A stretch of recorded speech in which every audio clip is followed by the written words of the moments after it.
Oi. Oi, oi, oi. Alright, let's see. These are facing the wrong way. That's gotta move.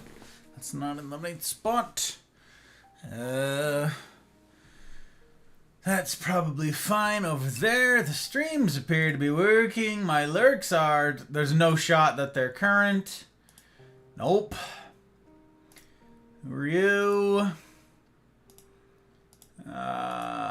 This is too many tabs. You guys already know. We gotta reduce it. We gotta get down to a MySpace top 8.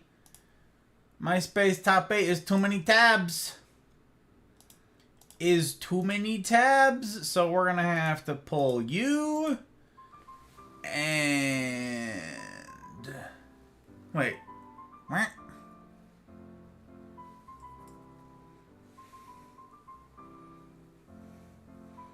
That's actually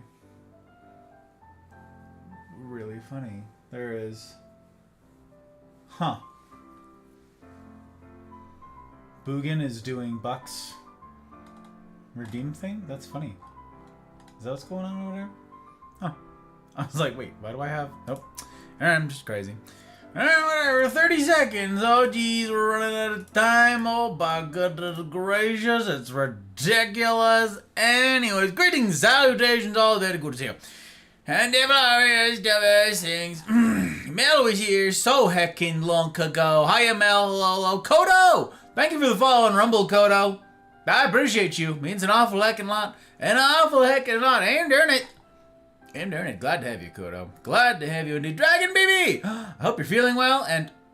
Oh, hello. How you doing? And stuff has things with all of you, lovely lot. Good to have you. Good to have you indeed. Let me make sure I turn that thing off right there. Hi. I hope you're well. Welcome on in. Hey, I don't know why my nose is so itchy, but it is. Intra, it's good to see you, madame. Good to see you. Welcome in. Welcome, welcome. Welcome, welcome. Oh, my word. Is that Vader? First stream back. And boy, what a pleasure it is to see you, my friend. I hope that you're well and that stuff in your life has calmed down. I hope that some of the stuff in your life is a little more chill today. And even if it's not, I'm glad that you're here, in spite of it. It's really cool that no matter what the heck's happening in your world, that you'd find your way back to us. It means an awful heckin' lot, madame. It's good to see you. Good to see you. I'll have to raise a glass of something nice here in a minute to you. Welcome, welcome. Welcome, welcome. Hi, Twitchians. Is that what it's called? Is that the official? It's like a Hearthian, but a Twitchian? Got a little more zhuzh to it. Grandpa's deck has no pathetic cards. Kaiba, that's what is it that time, Retro? That's crazy. Good to see you, Retro. Well, come on in. Thank you for calling him out. Thank you for calling out that Trotsky fella. And we get the Retro's command in there. All very exciting. Is there Trotsky and Squirrel? Hello. Very good to see you guys. How you doing? Hello. And Pool, hiya Pool. Hello. Everybody, look, gang, if you're like, what chat is he reading? It's all right here. For your convenience, I made it big. I made the text big. So whether it's on Rumble, Twitch, or YouTube that you're watching, all the chat goes to right here. So you don't have to miss anything. It all goes to the same place. But thank you guys, especially those of you who have multiple tabs open for different platforms. That means an awful lot. We get to be in front of more eyeballs that way. We get to meet new people, new friends, rope them in on this hard mode thing, and, maybe, just maybe, get them to join us in, trying to save the world. It's no small thing. It's gonna take all of us, you guys. There's no dipping from it. There's no two ways out of it. There's no like, it'll be someone else's problem. It's all of us. It's all of us. So thank you guys. Thank you guys for in front of the more eyeballs. Really cool. Still sick, Dragon BB. Boo! Boo! With my grandma unfortunately being sick now. Her too? I'm so sorry, my friend. Got a lot on your plate, and to add illness to it is to add injury, or insult to the injury. That's a shame. Very sorry. Very sorry, but I'm glad that you're here, Dragon Baby. I'm glad that you are here. Yes? Yes, what? It's so good to see you. No, it's good to see you. It's good to see you. No, you. Ski, hi, Ski. Greetings, dude. Applied for a job at Timmy's. Well, wouldn't that be a dream come true? Wouldn't that be a dream come true? That's hysterical, though. That's danger. Did you tell them? Did you disclose how much Timmy's you consume as like a matter of course for your normal existence, my friend? Did you do that? Because it may bankrupt their company if they're just like giving you an employee discount. You know what I'm saying? You know, that's very danger. Hey, ready for hard mode. In the book, Crucial Conversations helped me today. Oh, it helped you today. Good. You have practical like use of it today. Awesome. Love that for you, my dude. Glad to hear it. Not a customer-facing job, though. Store shipment one. Okay. Still, if there's a discount for Timmy's, I consume the Timmy's of 10 men. That's hysterical. Enough to bankrupt the company is all I'm saying. I feel like you have to disclose that to them as a matter of good faith. That's crazy. Would have met sooner, but I forgot your Twitch handle. I am not offended. I am not offended. No. Glad to see you. Glad to see you. There's Paul over there waving. Yeah, look right there over Rumble Land. That's right. Ain't the one. There's a bumblebee on my shirt. What? You made a friend. Cakes. I saw, dude. Okay, Cakes, listen.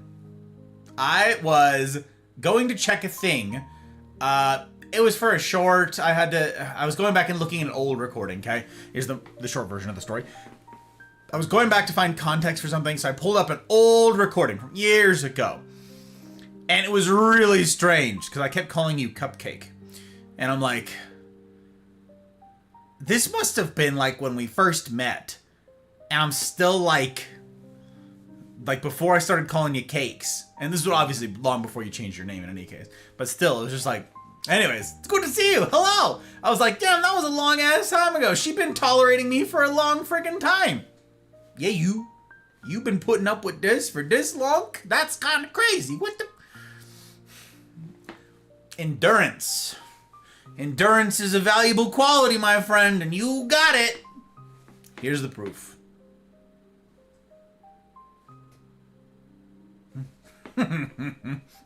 How's you? You done? What's going on?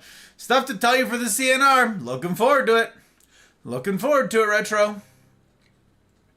Sounds good. Said something to the Full Metal Botanist chat. Those were planted last year and they died off due to frost. Oh, back now. Because of them being annuals. What? Correct. Full Metal Botanist. Some sort of bulb, something. I assume. Yeah, we got a handful of things like that coming back. Right around now as well in our yard. And it's like, we'll see. We'll see if they live. I ain't got time to deal with yard stuff, so it's sink or swim out there. It's sink or swim.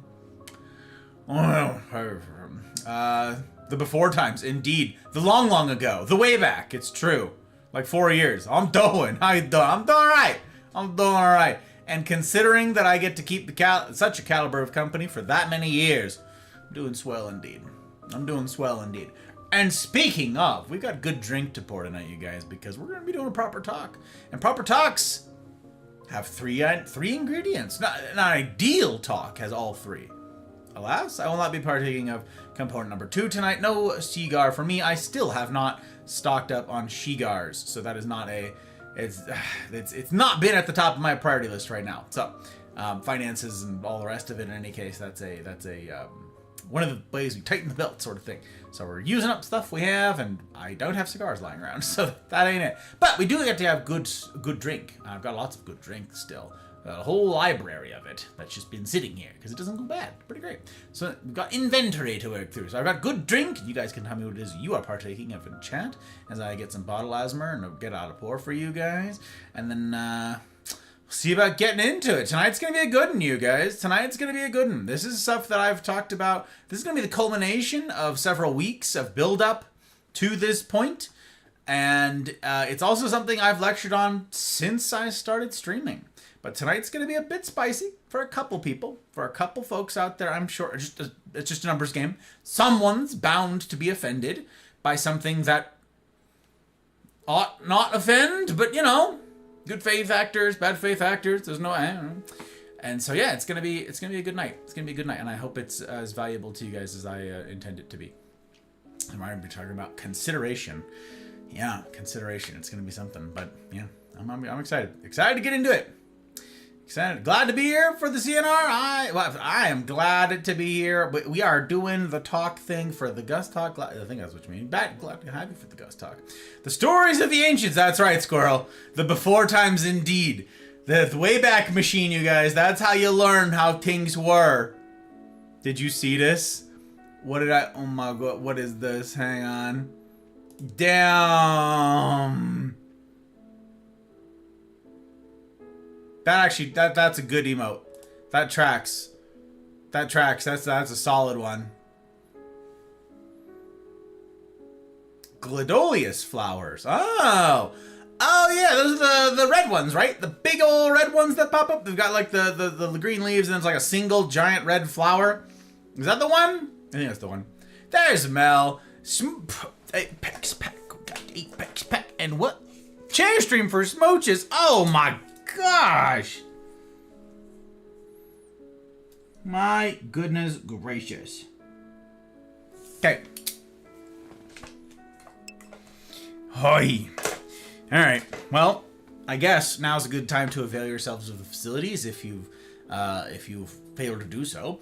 Grab yourself some anti-tilt if you don't have any prepared, and then when you come back, let me know what it is you're pouring a glass of so we can jump on in to the stuff and the things. I must leave you all in the hopefully capable arms of Chair whilst I go and grab some smooches. I'm going to go do that thing because they're some of my favorite things in the whole of existence. It's true, them smooches from the Hop Ride. So I'm going to go do that.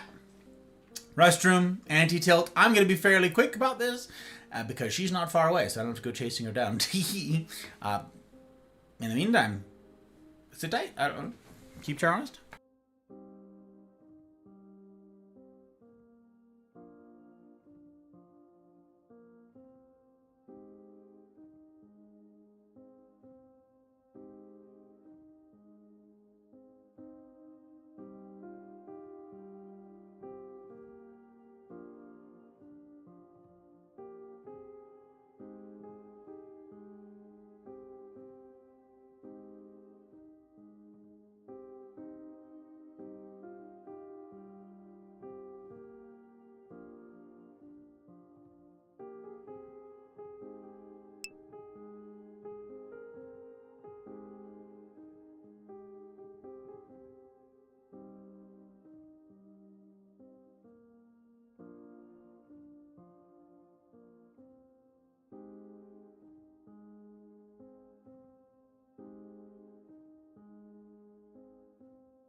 Hello, we're back. We did it.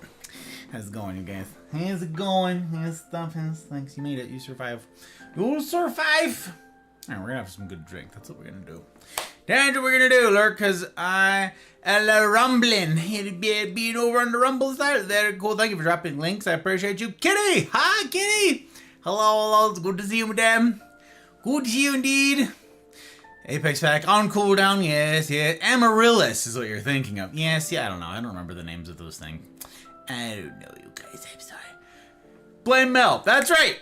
Hashtag blame Mel. That's, that's the one. Doc. Good to see you, Doc, if that is your real name. Welcome on in. Thank you for calling him out, Mel. I appreciate it very much. Very much indeed. All right, gang. Good drink. Good drink. In hand. Tonight we're going for the Craig House 12. That's what we're going to do. Going for the Craig House. And I've got the Ardnaho inaugural over here in case I decide to branch out a little bit. But we've got a perfectly serviceable pour, and I'm looking forward to it. Looking forward to getting to share something nice with you guys tonight. So a little bit of bottle asthma to kick us off. A little bit of bottle asthma, just a touch, just a skosh, okay? Just a little bit of Hang on. Let's see. Oh! What'd we think of that one? That was... nice. That's the one. How did we do? What we think?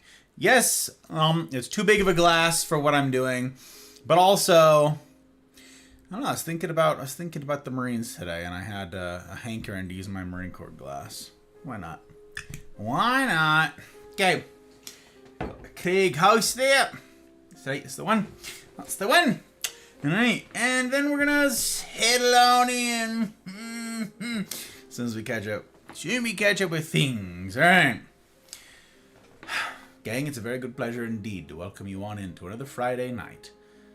Wherever ye be, in all the time zones stretched out across this little blue ball. Very good to have you. And again, it says a great deal about the caliber of human who would choose, of all the places that you could spend a Friday night, for one to choose being here, doing this. It's no small thing.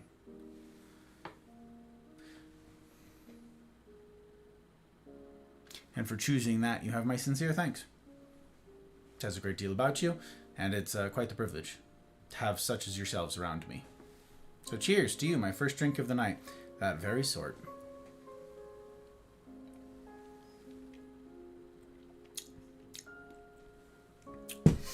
Yep, we like the Craig House. We like it. We like it. Zen, good to see you, sir. Welcome on in. Welcome on in. The Thum, that's right. That's the one. I miss you showing the glass. I didn't really show the glass, but it's just one of the ones from my time in anti-terrorism battalion glass. That's all. That's all. My AT days. I mean, I got a bunch of glassware from the Marine Corps. This is just like the only lowball one I have. And it's a pretty high volume for a lowball. This is like a pretty big glass as far as lowballs go. So, it was a good one. And that's so too. I've thought about it a long time. I've mustered up some good info dump games that are good. Huh. Alright. You'll have to tell me about it at some point. Tell me either on Wednesday. Yeah, tell me on Wednesday or send it to me or something. Yeah. It's exciting. That's fun. It's fun. Blue Space Marble. That's right. That's a good... that is what this is. I love that. It's a great title for it. That's the one. That's the one. Hey, Cat. How you doing? Hello. We'll be lurking. Have a good stream. Thank you. Means an awful heckin' lot, Cat. I hope that you're well. I'm glad to have you in. Thank you for your bandwidth. Thank you. Thank you.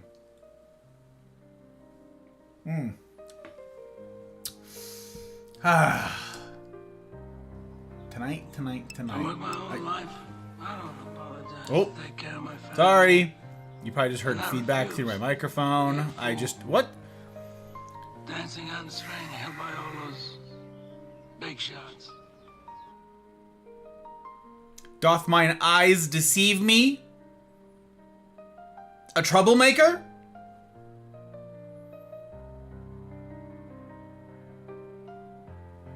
I'm pretty sure mine eyes doth not deceive me. I'm pretty sure they doth not. A troublemaker. Afoot. There he be. Trotsky be his name. First, the Trotsky. First of his line, first of his name. Koto's picked one up. Paws getting one. Hell yeah, unbelievable. What? 5 reasons to be considerate on Rumble. Jeepers. Trotsky, thank you. That is crazy. 5 gifteds, y'all.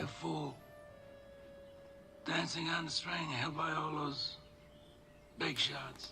If you do not have a sub on Rumble, if you're not following on Rumble, consider following on Rumble. Consider doing that thing per the play on words here, and then just say something in chat. Just say any old thing in chat, and then you pick up one of those gifted subs from Sir Trotsky. And then you get access to behind all the paywall content and everything else. It's really something. And ad-free experience and all the rest of the jazz. So yeah, just it prioritizes the people who say something in chat, which Kodo and Paw, thank you both, have done. That's why they got them subs first. So there's 3 more of them floating around now, thanks to the generosity of this Trotsky fella, who I can't call out enough. He also streams on Rumble and on Twitch, those guys. So, you know, see what that dude's get up to. See what that's those gets up to. He's a keeper. Yes, you. Troublemaker. Troublemaker, listen. There goes Trotsky. All right, Squirrel, see? See, trouble. Everybody see. They do be abounding. My goodness gracious. I send them. I'll write them down for a jar. Hell yeah. CNR on the mark. That's right. Get to hear from. Hey, that'd be fun. Hey, what's up? There's Jar. Did I hear my old unit spoken? AT? AT? Wait, you were in anti-terrorism? Did I know that you were anti-terrorism battalion? No. What? Or did you just mean Marines? Alright. Good to see you. Oh. Anti-terrorism battalion didn't exist when you were still in. Anti-terrorism started up, like, right when I joined. And I joined the year after you got out, I think. If memory serves. So, anti-terrorism was brand spanking new. They took a bunch of us recon folks and were like, we're doing anti-terrorism now for Iraq. So, oh, security forces. Yeah, no, not that. No. No, first fast. Nope, I wasn't a fast company. Nope. 2 ATs? Get the Ewoks, that's right! The ATs, you guys! 2 of them! It's AT. Now, this is getting out of hand. Now, there are 2 of them. You see what I combined Star Wars references. That was Blameski. Hashtag Blameski. The battalion was in Norfolk. Yep. I wasn't in Virginia. Nope.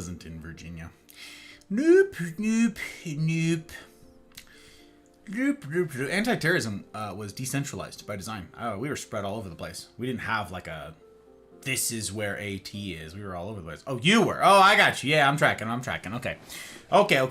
So, gang, first of all, yes, I'd be remiss if I didn't thank all the people who make tonight possible. We do silly things. We do serious things. We do all of the things. It means an awful heckin' lot. All of you sacrifice to make that possible. All of you guys, again, whoever you're with your bandwidth, especially those with you multiple tabs open, those of you guys who are in the Mafia Community Discord, who welcome in the new joins or welcome back some of the old joins. Again, Vader, it's very good to see you, my friend. Glad indeed to have you in, madame.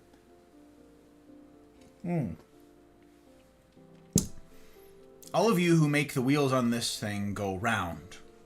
It's not possible without you. This is a business. And all the free stuff goes away without the people who sacrifice financially to give it a future, to give it indeed its present. So I'd be remiss if I didn't thank the folks who have sacrificed financially to make it so. In particular, the public patrons who have taken their support to the next level. Aki, Dano, Leanne, Goose, Kira, Abby, Tink, Helly, May, Karma, Pencil, Pre, Retro, Rick, Ryan, Mouse, Trotsky, Pell, CJ number 1, and Zin. And people, I was actually recently asked by my mom. What is the best way to support this project financially? Which of the platforms? Because there's Coffee, there's Patreon, there's Rumble, there's, all the, okay. Well, first, I'm not monetized on Twitch. I'm not monetized on YouTube. So watching those videos, yes, it gets us in front of more eyeballs, and that's very good. That is valuable. As far as financials go, Rumble is the best way to do that thing. So Rumble Premium is the means by which someone can best support this project, because I've not done a great job of explaining this historically. Rumble takes nothing, okay? The payment processor takes 3%. So if you do the support, you sign up for the annual whatever, they take 3%. The payment processor does. Rumble doesn't take any. But because I'm part of their creator program, there are actually incentives for me to have people sign up for that program. So I get a bonus for having people sign up for Rumble and use the Rumble Premium program, right? So I actually get paid the 3% back from Rumble. So Rumble actually loses money and I gain even more money than you support with. It's kind of a wild little thing. So anyways, yeah.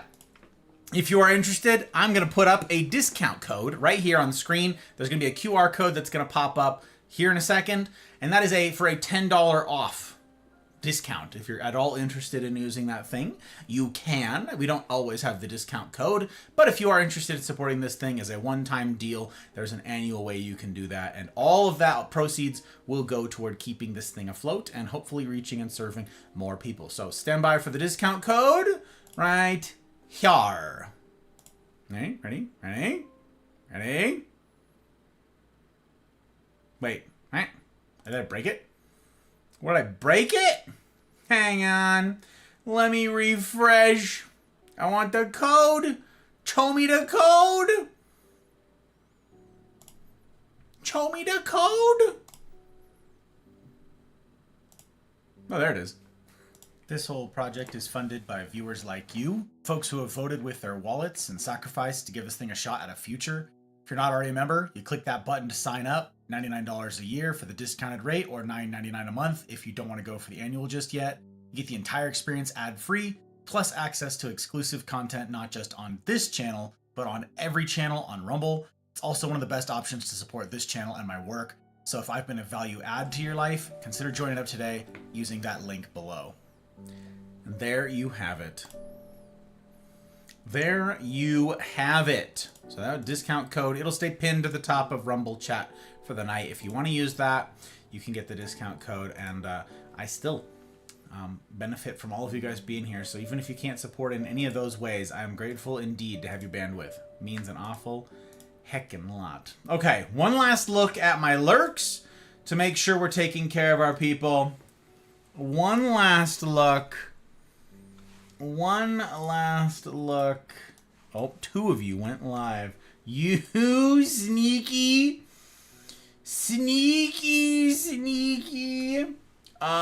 Which that's more than the MySpace top 8. Gotta rein it in then. Gotta pull tabs. There's 1. There's 2. It's a lot of people live. It's a lot of people. Okay. People said. We're going to jump in. Let me catch up with chat, and then we're going to jump in. Left for a second, came back at the perfect time.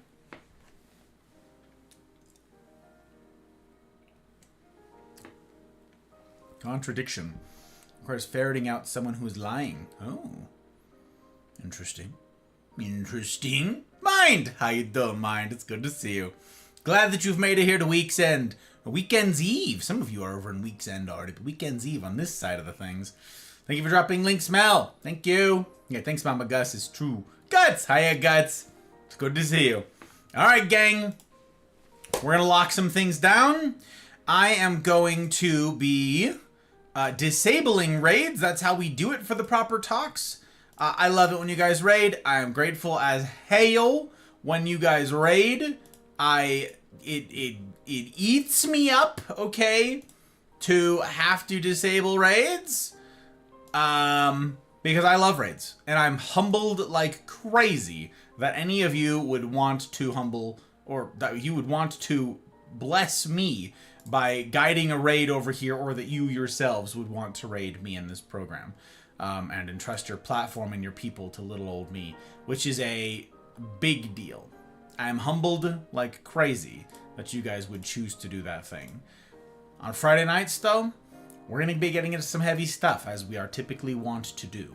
And it's rather jarring for me to field a raid of excited and hyped up raiders coming on in with all that energy, and then have them jump in with no context to the depths that we've worked to achieve. You know what I'm saying?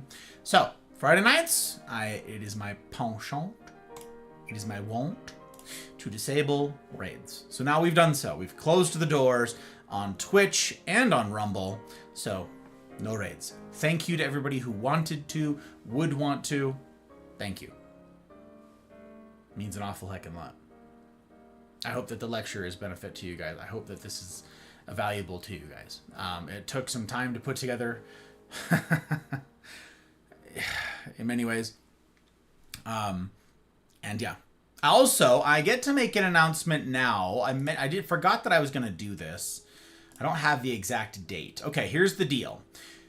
tax day here in the US, that is the deadline to submit your taxes, you guys, that's in 3 weeks, all right? Or slightly less than 3 weeks. April 16th or April 15th, whatever. Somewhere in there is the last day to do taxes. It's one of the other, it might be the 14th, 14th, somewhere in that week is like tax deadline day, all right?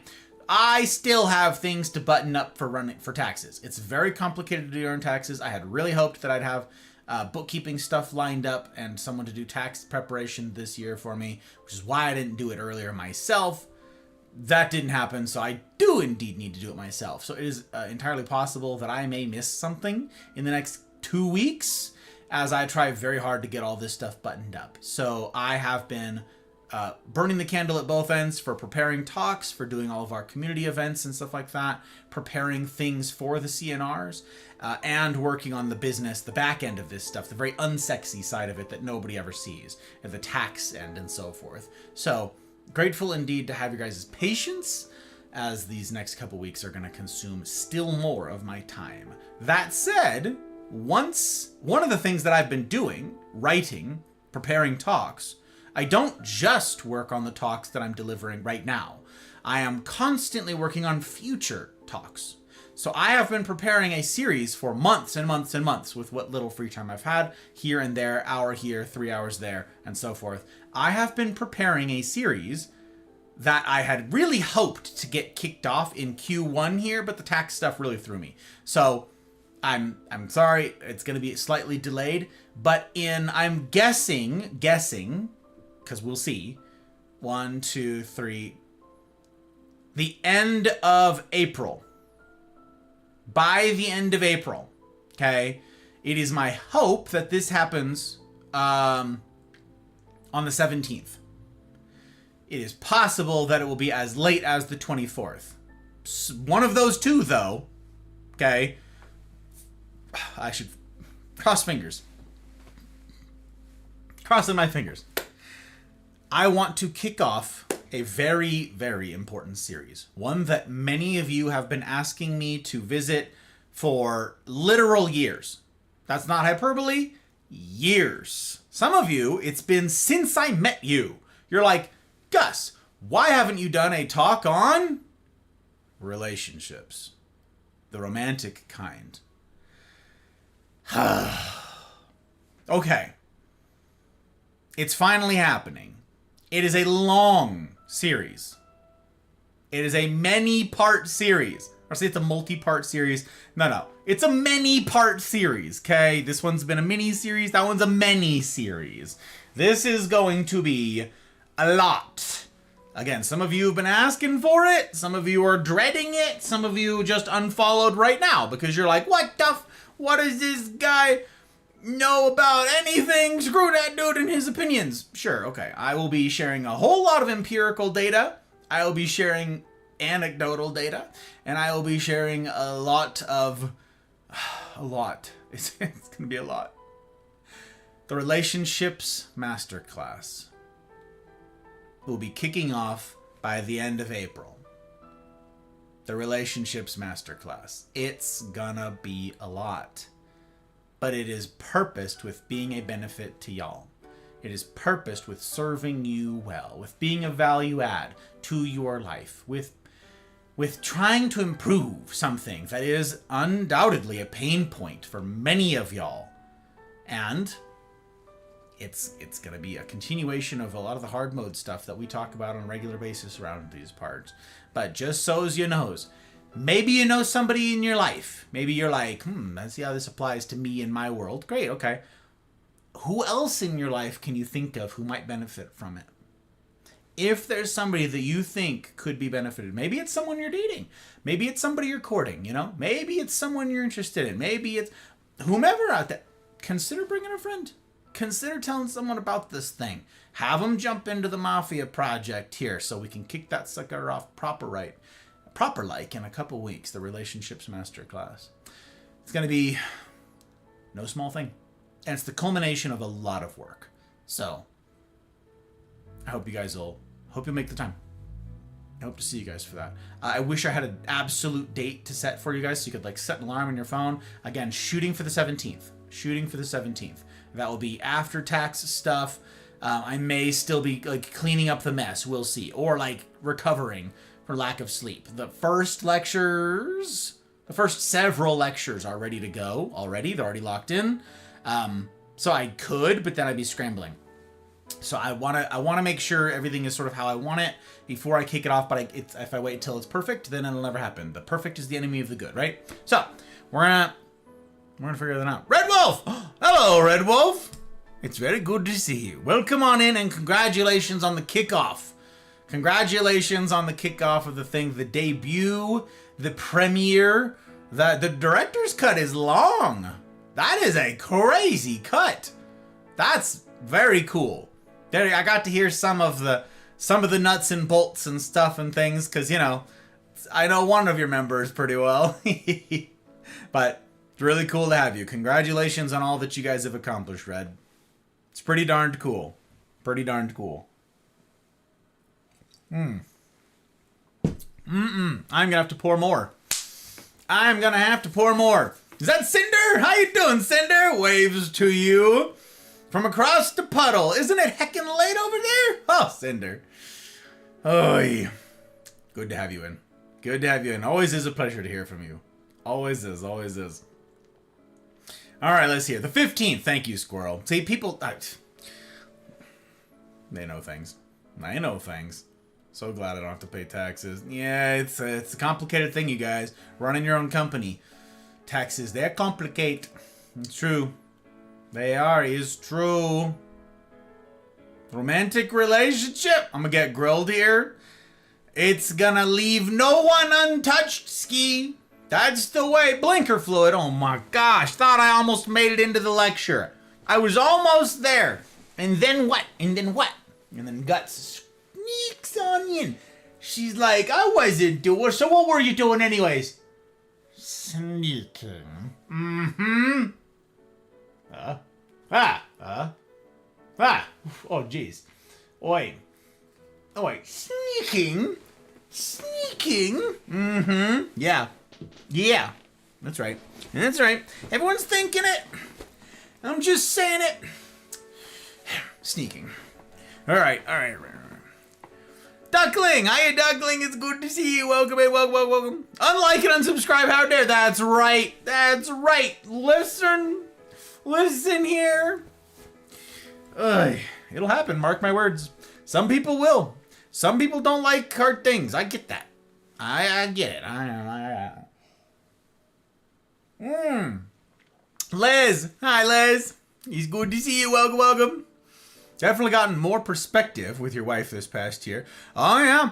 That was certainly something, Squirrel. You ain't wrong. Perspective indeed. Invaluable for such things is true. Thank you so much. I appreciate you. I appreciate having had it shared. It's pretty darn cool. That's not a for the faint of heart. You know, undertaking something like that, it's not unlike starting a business, right? Starting a label, starting an album, starting a brand, any of that. That is not for the faint of heart. So I encourage everybody to try that stuff. Like, you know, the way that it works is it's not like a bell curve for success, right? There's like few people succeed in the world of artists, of art. And so succeed is a relative term, of course it is. But like the people who like hit the stars and all that jazz, that's no small thing. Even still, it benefits everybody who ventures into it. It benefits everybody who strives, everybody who tries, who negotiates in good faith and gives it in honest effort. We grow from those experiences. And the people who never risk, they don't grow at all. They stagnate. And so no matter what happens now, though it sounds like cool things are happening, no matter what happens, you've already achieved. Because you guys have learned. And now you get to take these experiences with you into the rest of your life. You've got loot to take with you. It's pretty slick. I gotta say. 2am. Crazy, Cinder. Absolutely crazy. Okay, it's not as late as I was picturing.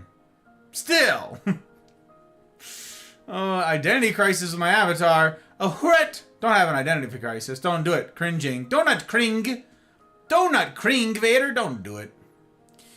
Are those fun Friday drops?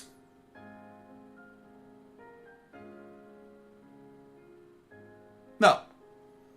It's eye drops, you guys, but it's fry drops. Every single time. The brows thing, though, mind, it's 10 out of 10. Exquisite use of the brows. Very good, very good. So, gang, guess what? We are going to launch into this thing. Now, some of you are familiar with all of this stuff. In addition to disabling raids, I disable my own chat so that I don't get super derailed and do a disservice to your guys' time. Because as long as it has taken me to get into this, which is long, I do not want the lecture to last hours and hours and hours and hours. I am going to try to be succinct. I'm going to try to be quick. A bunch of you chuckle right now, and that's just because you know me. But even still, I'm going to try to keep this short and sweet to get us all out of here relatively quickly, benefits in hand. All right? Okay. Tonight, you guys, is called Consider It. 2 words. Consider it. And it is my hope that you do. It is my hope that you do. The last couple weeks, we talked about some humaning stuff. In particular, there's some emphasis placed on empathy. Right? We leaned into this real hard last week. Empathy is not a given. Empathy is not where we start. Empathy requires work. Empathy requires time. Empathy is not for the faint of heart. It doesn't happen by default. That's not a simple prospect to broadly empathize. Now, you may be able to accidentally empathize if you grow up in something and you run up against somebody who's lived in the exact same circumstance. Sure, you've got an empathy baked in. But I mean to a broad audience, to an audience that's not you. It's very easy to empathize with somebody who is you, who more or less is a clone of yours, right? Someone who grew up under the same roof, under the same rules, was treated the same way, does all the same experience of it can be fairly simple to empathize with that person. That is a default thing. But what about literally anybody else? Different country, different language, different culture, different era, right? And that would come in the form of our age groups that we have here, represented in the Mafia. All the different ages that we've got around here, different decades that people were born. Some people were like, I'm a 90s kid. And to all of our 70s kids, they're like, God, imagine being born in the 90s. What the And some of you were like, the 90s? Do you mean the 1900s?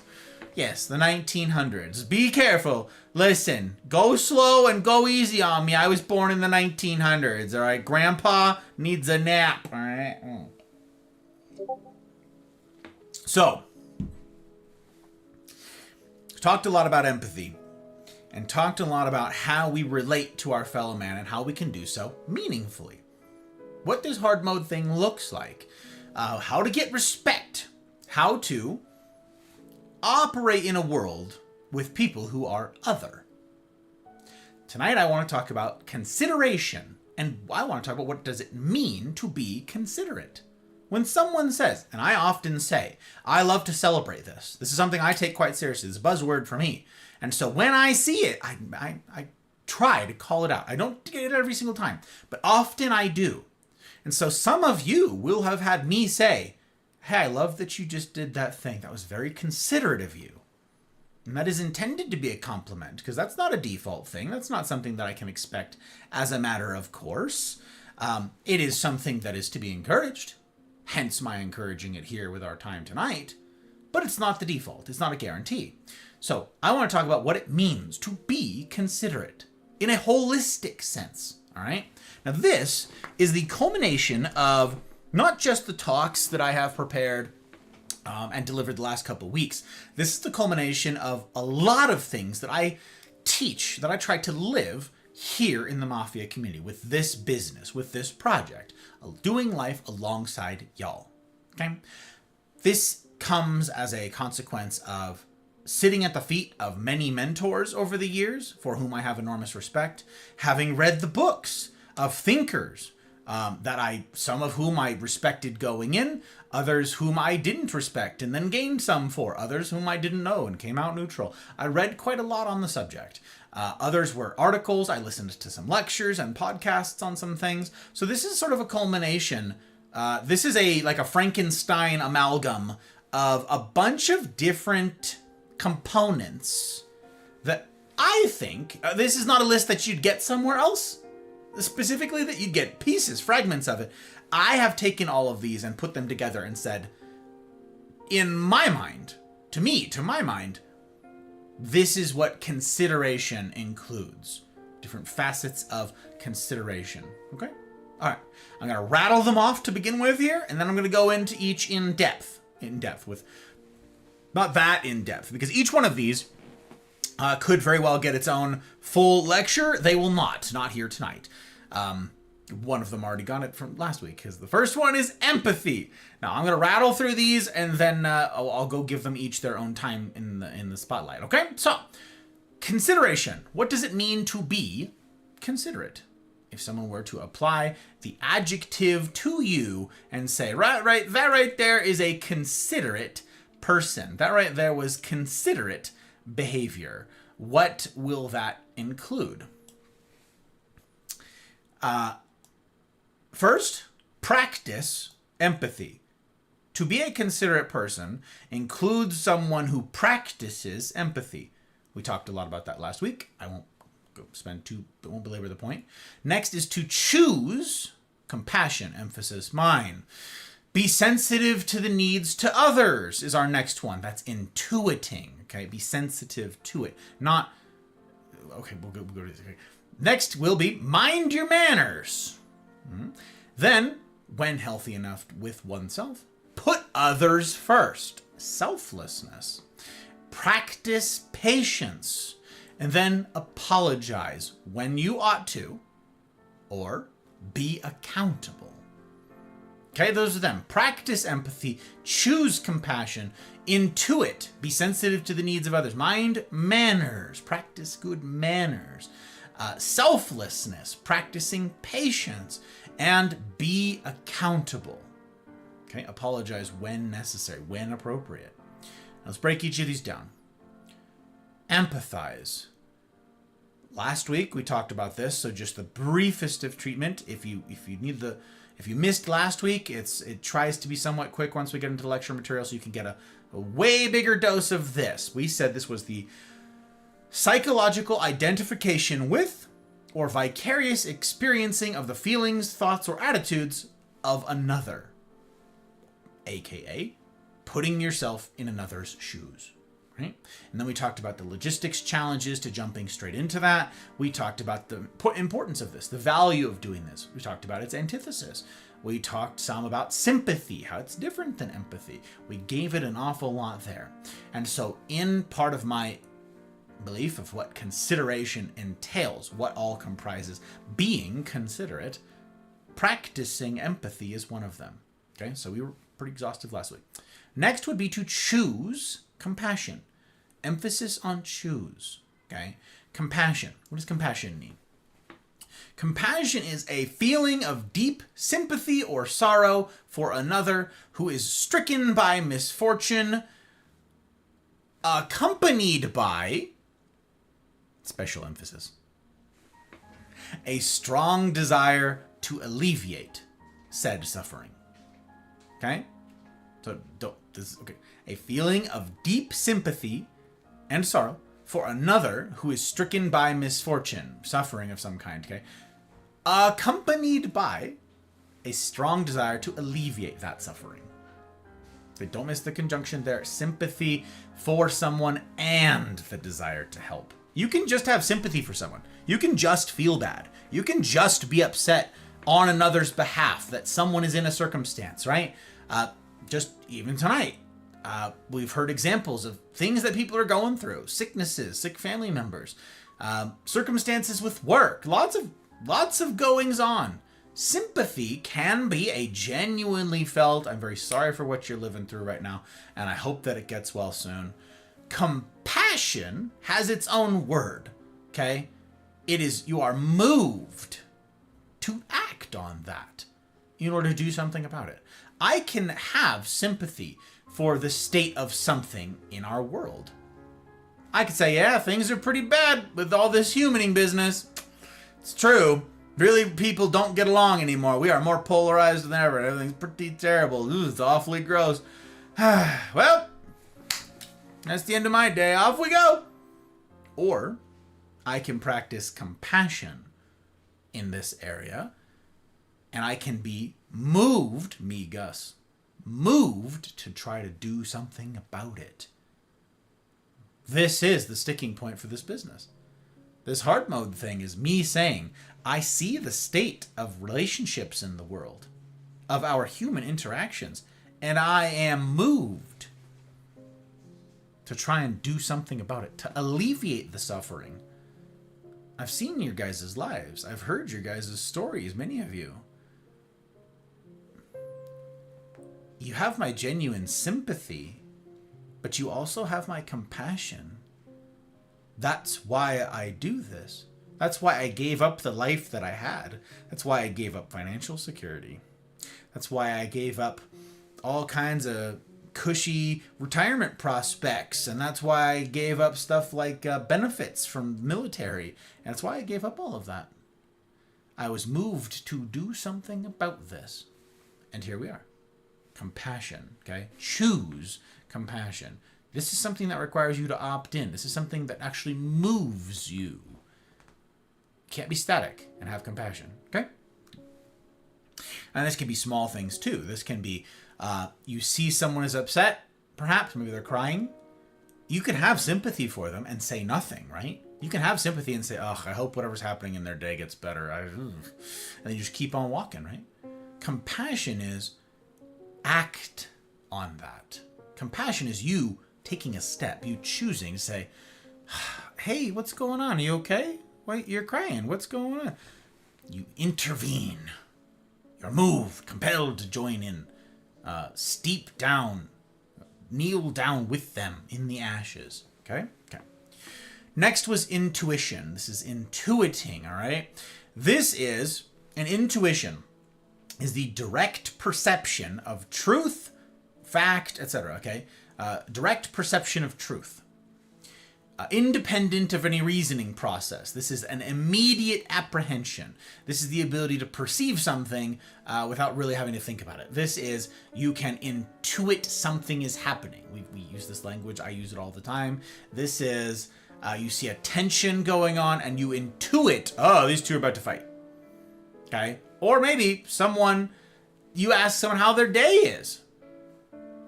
And they say, oh, it's all right. And you intuit that's not true. Or at least it's not the full truth. There's something going on in there.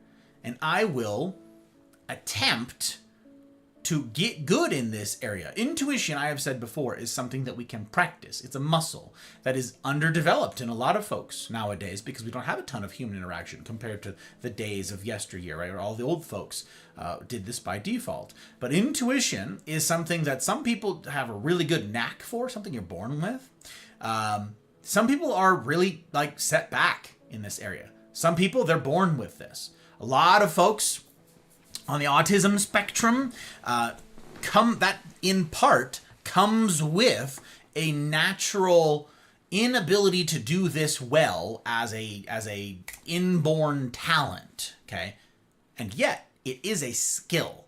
You might not have a knack for it, but it is a skill. I've talked about this elsewhere before, and again, each of these has or could receive its own talk. But intuiting is a skill. It's basically read the room. Some people aren't good at reading the room, whether or not they were born with some sort of setback or advantage or whatever it is. Some people are just bad at this. And some people really do this well. Maybe it's because they were born with that, and hooray for them. And others, it's because of years and years of practice.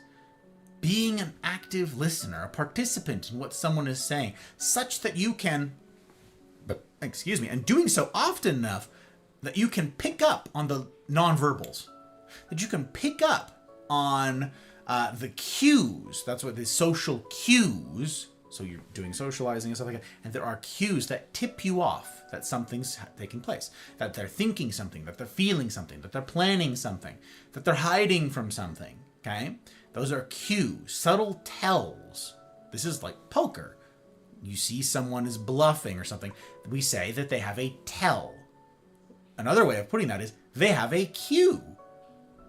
It's a cue that something's going on. Maybe someone does something when they lie. Maybe they fidget a little bit. Maybe they look up a certain direction and their voice changes a little bit. That's a cue. And getting reps in with this is how you improve with these. Okay? It does not help practicing this in a voice call. Not as well as it could. Yes, on the phone, you can see things as simple as, if it's just a phone call and there's no voice or whatever it is, a long-ish pause after you ask something. And you're like, you okay? Yeah, okay, the pause could be indicative of something. Yes, that's possible. But you're missing out on an absolute boatload of visual body language cues that you simply do not get in voice. This is why in the Mafia community, with our Cosa Nostra rendezvous, our smaller group get-togethers, we very strongly encourage cameras. A lot of people are uncomfortable with that. A lot of people are like, oh, my face? Oh, God, I don't like my face. Who likes their face? Genuine question. How many people out there freaking love their face? We'll talk more about that later tonight, incidentally. But how many people are just like, oh, my face is perfect. I love it exactly as it is. Change nothing. We all dislike some things about ourselves, all right? It's perhaps not for your benefit. Perhaps it's for the benefit of others who are trying to human with you, who are trying to make a human connection, who are trying to see through the windows to your soul and get all those cues.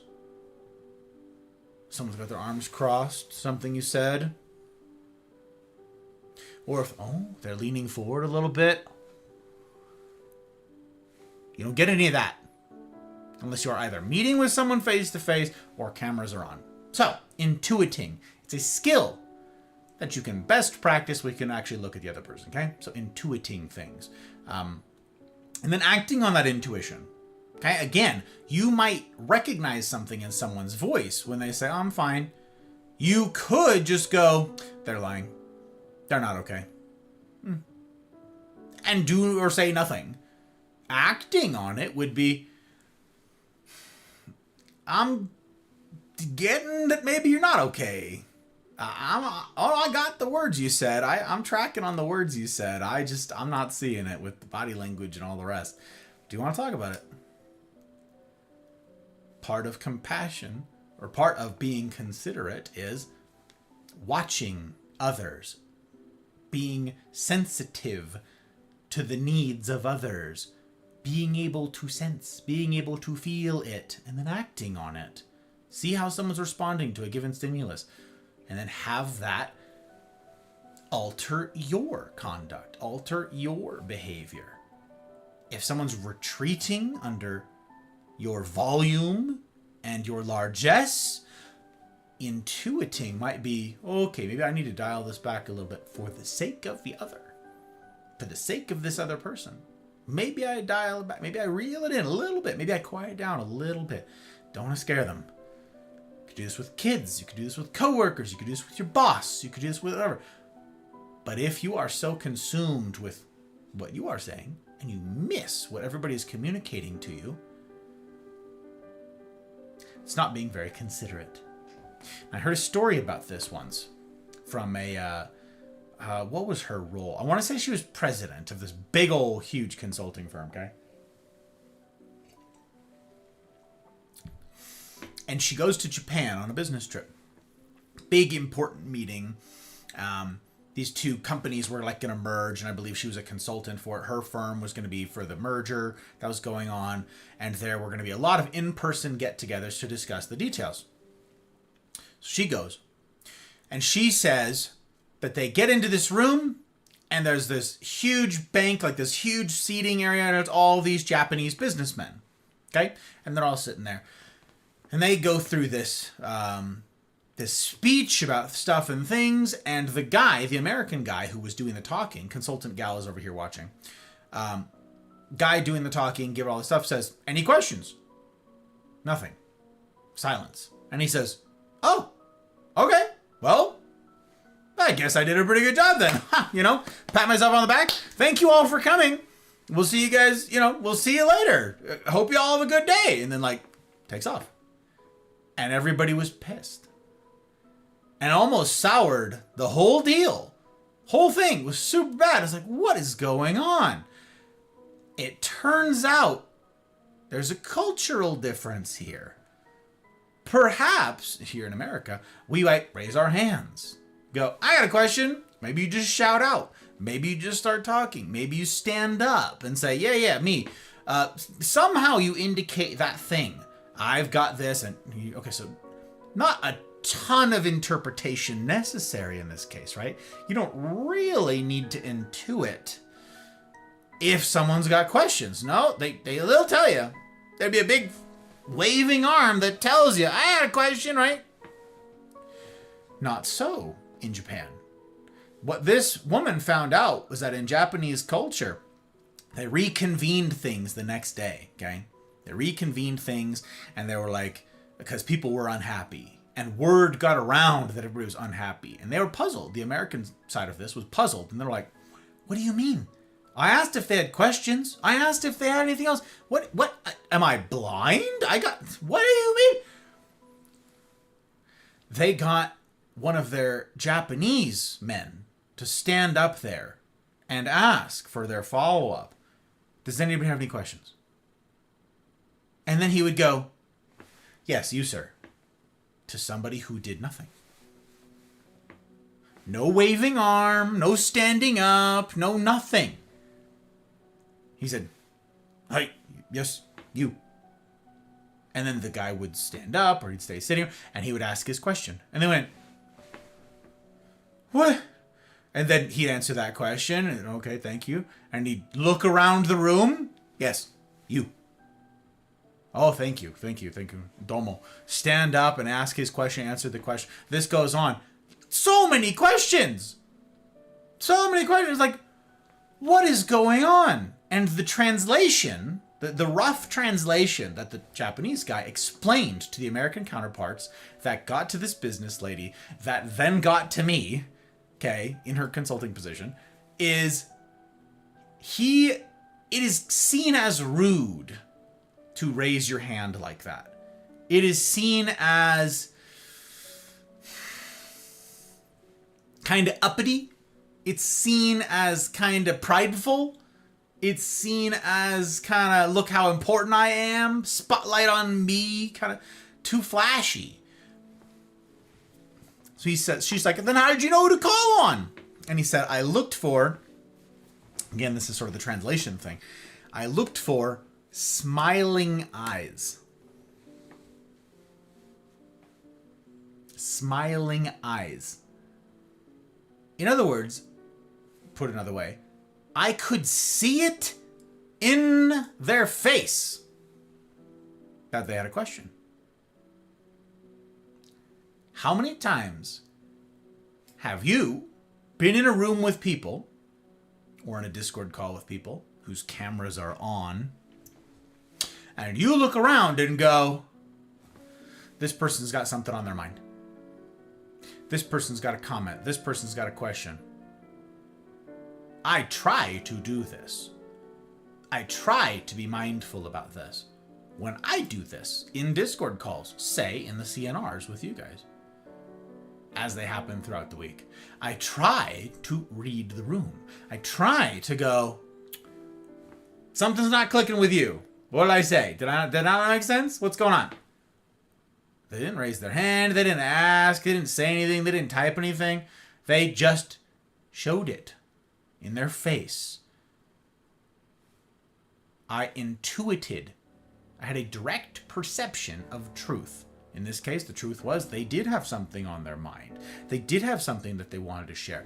They did have something that they were hung up on, that they wanted clarification about. I had a direct perception of that. There was no me having to get the direct input to know that. I picked up on the subtleties. That's intuiting. That's what it was in Japan. Really heavy emphasis on look out at the sea of faces. Clearly, this guy's got something on his mind. Yes, you, sir. And you, sir. This one likes what he hears. And you, sir, do you have a comment? And they left all of that, incidentally, thrilled. They were happy. Everybody got their questions answered. They felt like they were included. They didn't feel like they were being ignored, which is what they thought the day before. Which I was like, well, that's kind of crazy. What a presumption. Different cultures. If you're the one trying to make that business deal go through, you need to be sensitive to what the other culture has as its norms of communication. In this case, body language, smiling eyes. Just saying.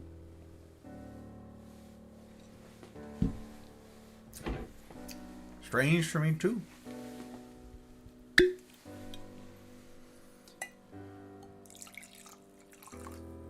Okay. Next, I gotta be moving faster than this. Told you guys I was gonna move quick. I gotta be moving faster than this. Manners. This ought to be a good one. Some of you might think manners, really, Gus. Like, don't put your elbows on the table at dinner, sort of. What do you mean, mind your man? The right fork for the right job, and pinkies out when you're drink. What manners? What do manners got to do with it? All right, we'll get into it.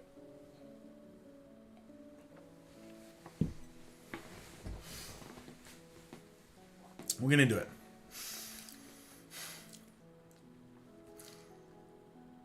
Manners are a socially acceptable way of being. Pretty straightforward. Socially acceptable. Where you are. This, like the Japan example, changes depending on what context you're in, right? What are considered good manners where you are?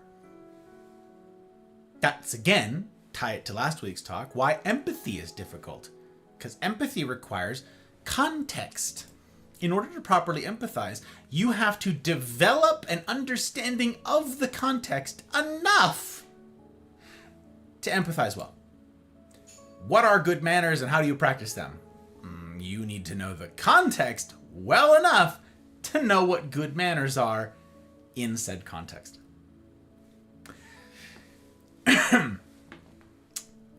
It could be put that this is a sensitivity to the feelings of others that influences one's behavior accordingly. Now this is, I had this put a fun way in a movie that, I don't know, maybe some of you have seen. I don't know. How many of you have seen? I can't see chat anyways, so, you can put it in chat if you want to, for engagement. You can put it in, it'd be kind of fun if you want to. But otherwise, you just think to yourself here, this is for you. Show of hands, how many of you have seen the Brendan Fraser movie from the 90s? No, early aughts? I don't know. Somewhere in there, called Blast from the Past. How many of you are familiar with that movie? Brendan Fraser, Blast from the Past. Well, in this movie, colloquially put, pretty fun, by our character, Brendan Fraser's main character here, he explains that manners are doing your very best to make everyone else around you comfortable as possible. And of course the character who's regaling this definition replies with, I always thought it meant you owned horses. What is it to be a gentleman? Was the question. What does it mean to be a gentleman? I thought it meant you had to own horses. I thought it was some old stuffy archaic term. This, that, yeah. It means working hard to make everybody around you as comfortable as possible. Manners are very close to this. Okay? A sensitivity to the feelings of others, that is, intuiting how they're feeling about everything, and then adjusting your own behaviors accordingly, per the context, okay? For instance, even if you yourself, listening right now, aren't a vegan, for instance, a simple, straightforward example here, if you are trying to establish a meaningful relationship with one, whether that's a professional work environment, sort of relationship, just a neighborly one, maybe it's a coworker one, or maybe I already said coworker one, a business neighbor, sort of someone you're going to encounter in professional spaces, or maybe it's a romantic relationship type of one. Okay, no matter what the relationship type is, if you are trying to establish a relationship with one, to negotiate in good faith, to be a decent human to this person who's a vegan, maybe don't espouse a whole bunch of rhetoric, if you know that they're a vegan, about their views on meat is murder and how delicious lambs are. This one matters to me because my little sister is a vegan. And so that affects how we act around her.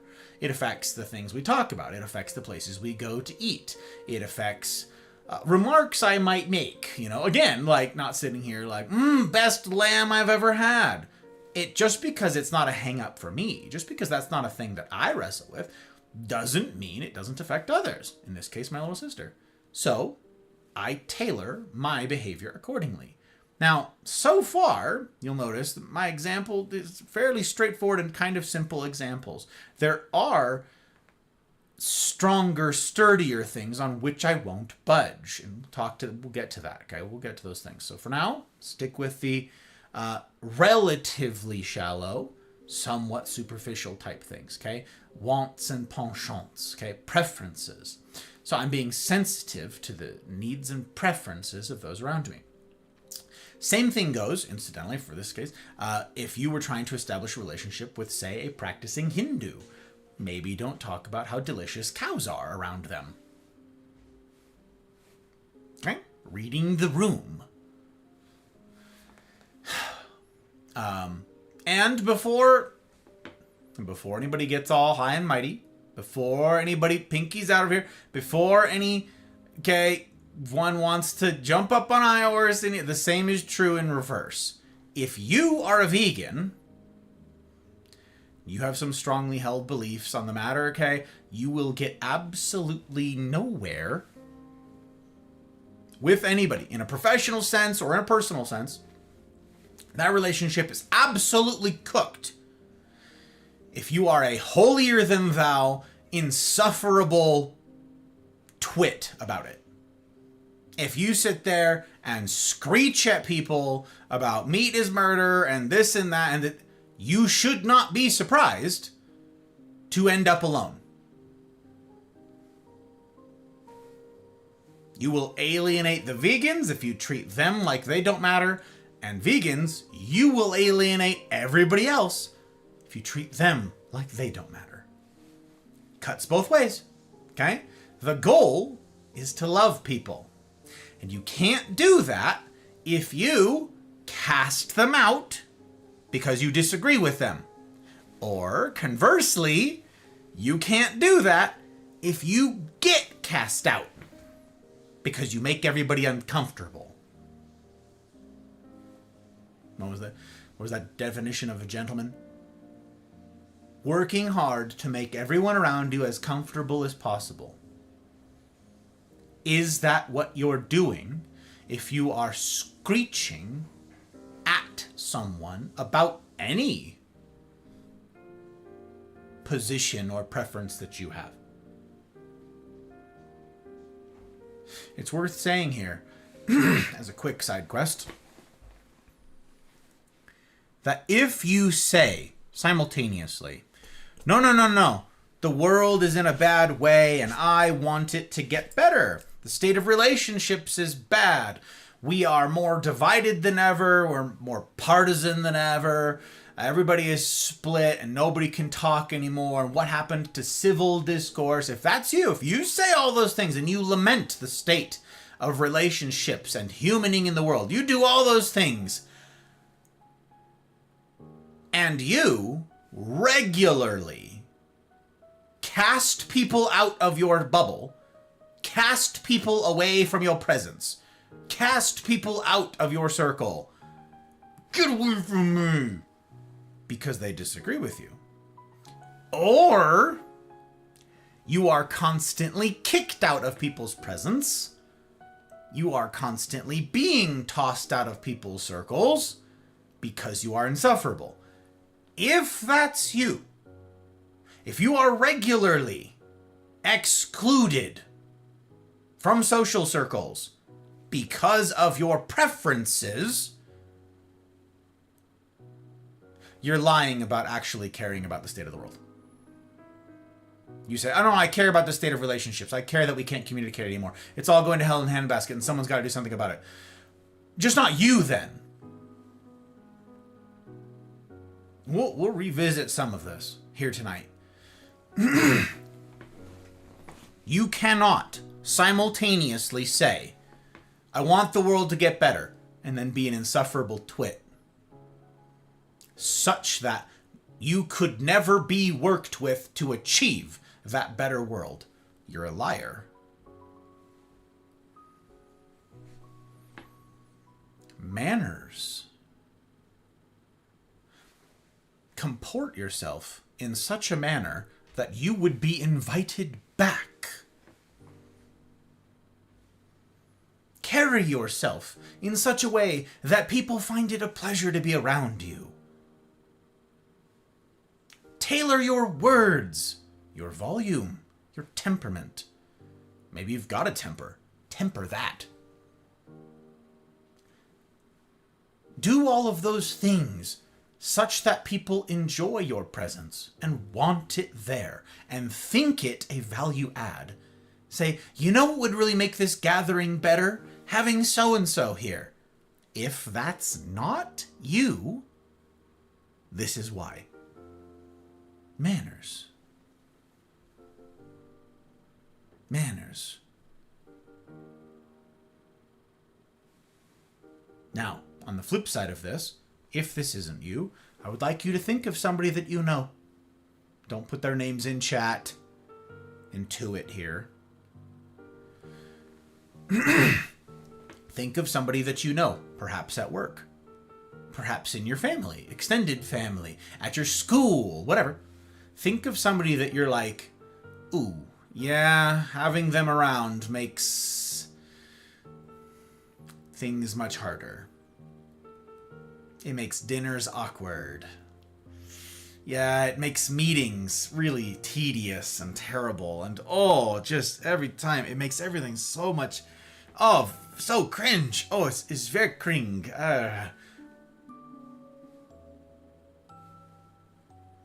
Would you say that that person works really hard to make the people around them comfortable?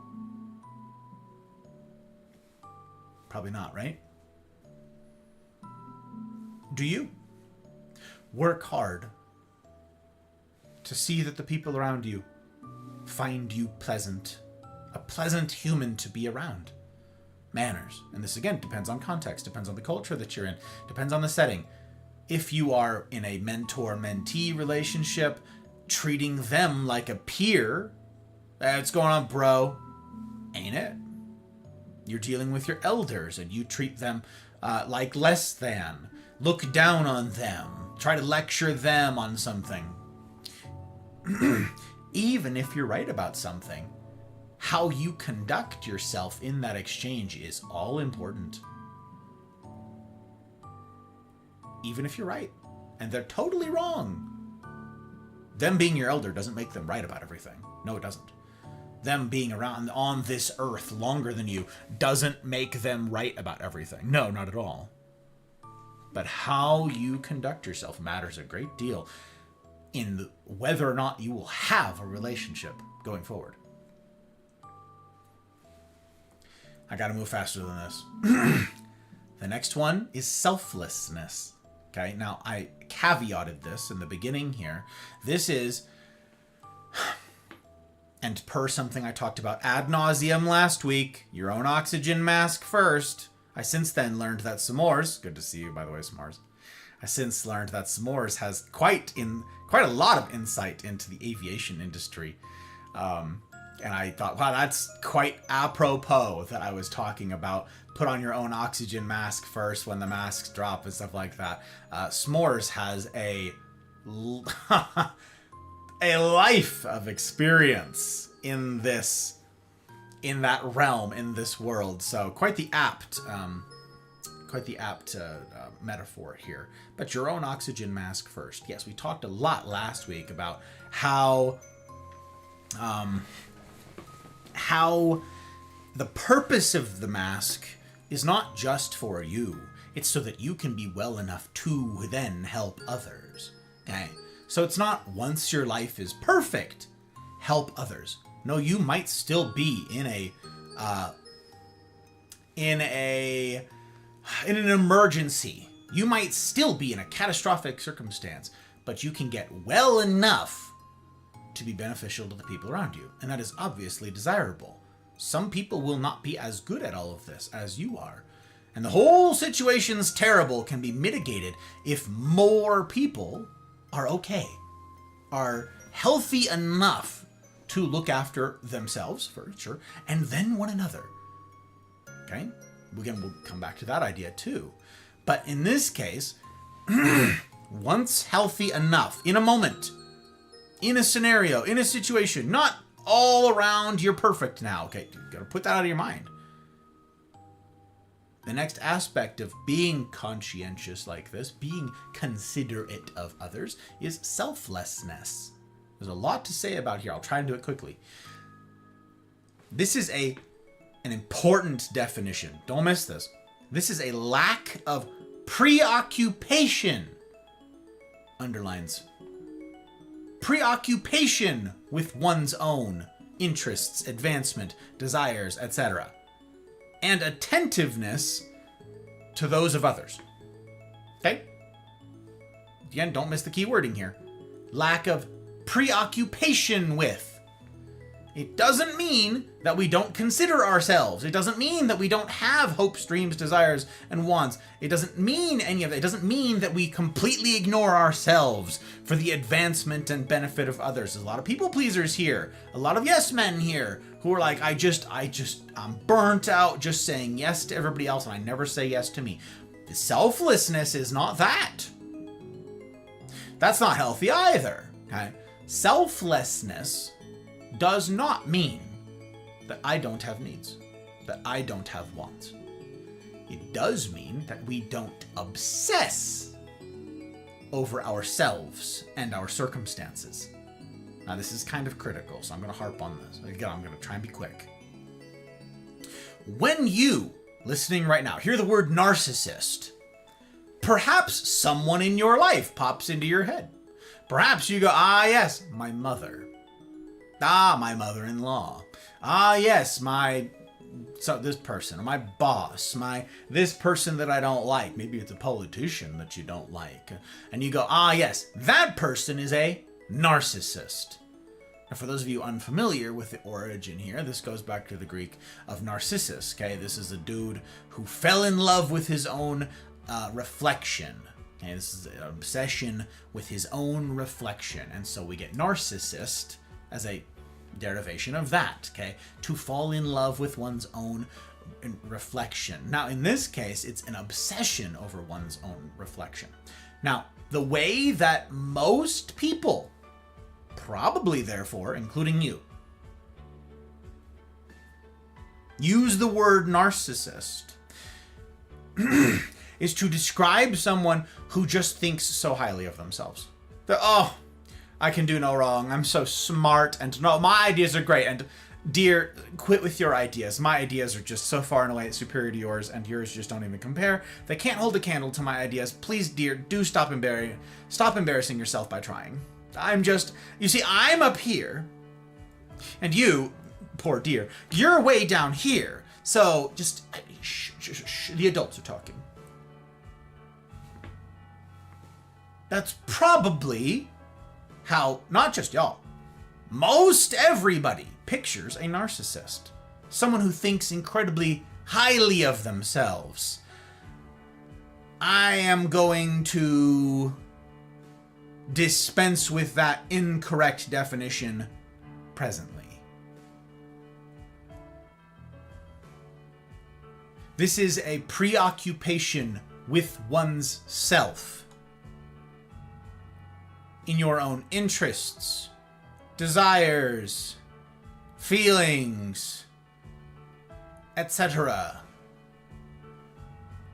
Does that definition say anything about thinking highly of oneself? What about the people in this community and in your world, in your workplace, in your university, wherever, who are just forever victims of life and its circumstances, and woe is me, and everything is terrible all the time, and oh, I'm just nature's punching bag, and the universe hates me, and everything is falling apart around me all the time, and my life is one big catastrophe, how much time does this person spend thinking about others? Being considerate of the hopes, dreams, and desires of others, being moved to help them and do all those things, or are they preoccupied with their own needs, circumstances, hopes, desires? Selfishness is a preoccupation with oneself in any regard. Me, me, me, me, me.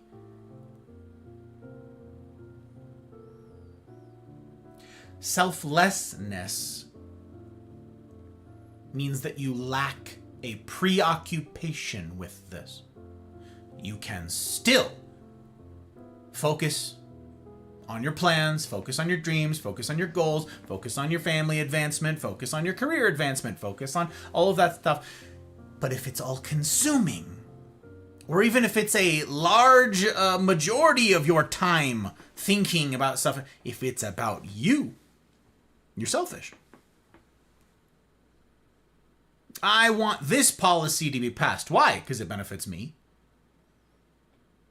I want this thing to happen. Why? Because it benefits me. I wish that the rules would be changed in order to benefit me. And I want everybody else's conversations to stop when I start talking about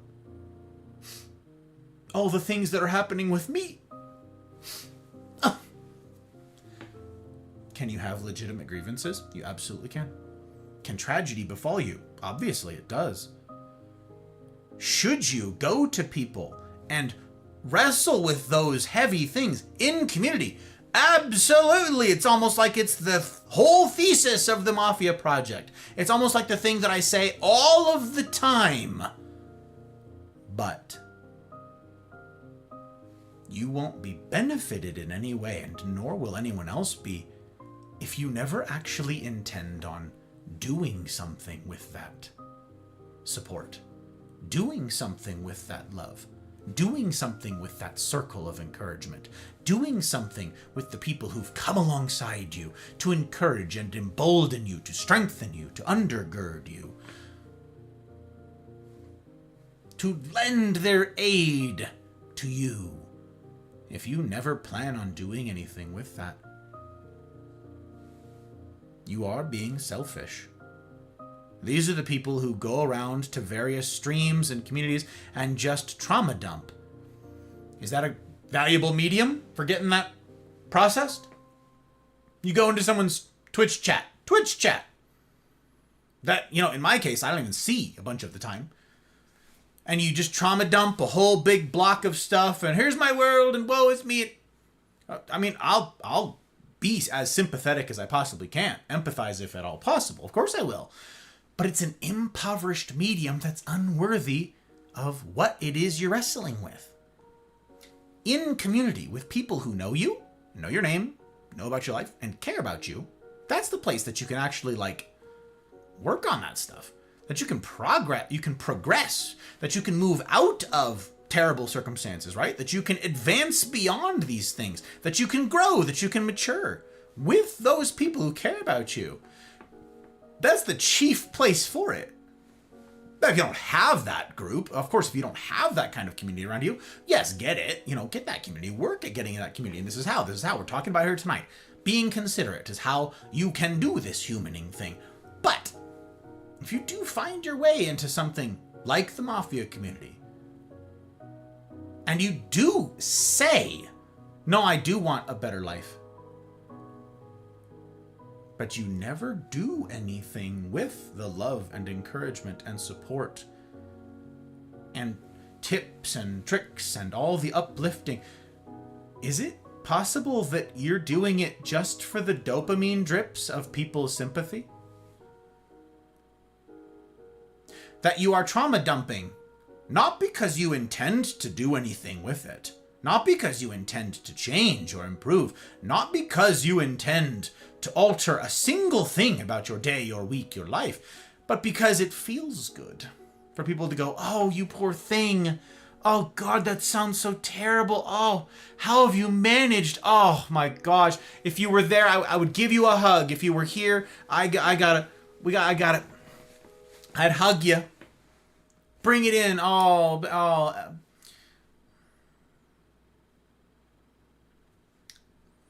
Could be selfishness. A preoccupation with one's own interests, advancement, desires, etc.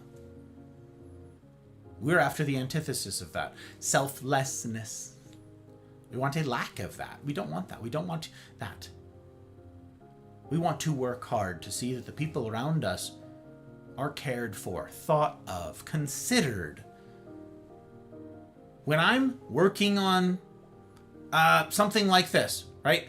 This is true of all of you in any performative capacity. All of you streamers out there, any performers of any kind. Maybe you're a singer. We've got at least one of those here. We've got several, I think. If you're an actor of some kind, say you do like makeup tutorials for Instagram or whatever it is, okay? Or maybe you're a YouTuber and you do makeup tutorials.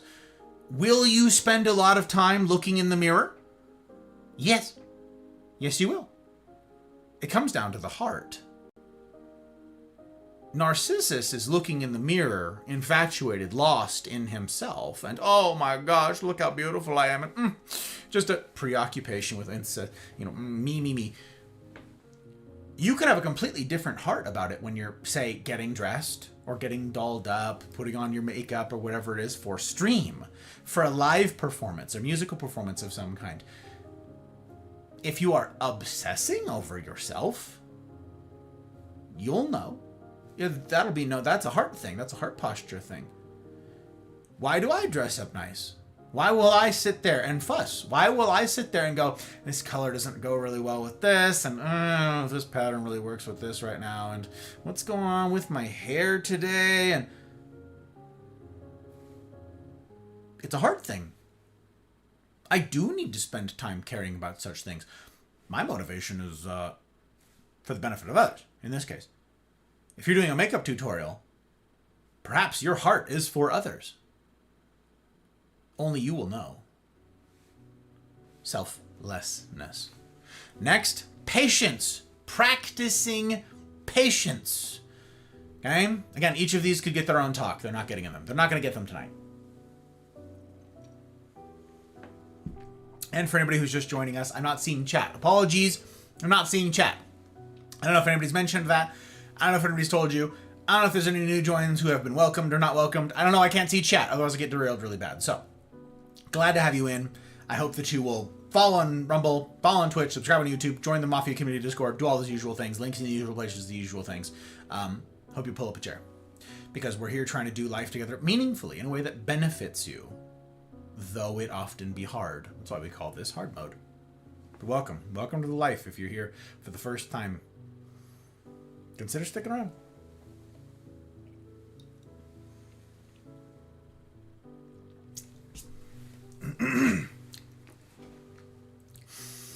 Patience. Scary word. Practicing patience. Another part of being considerate.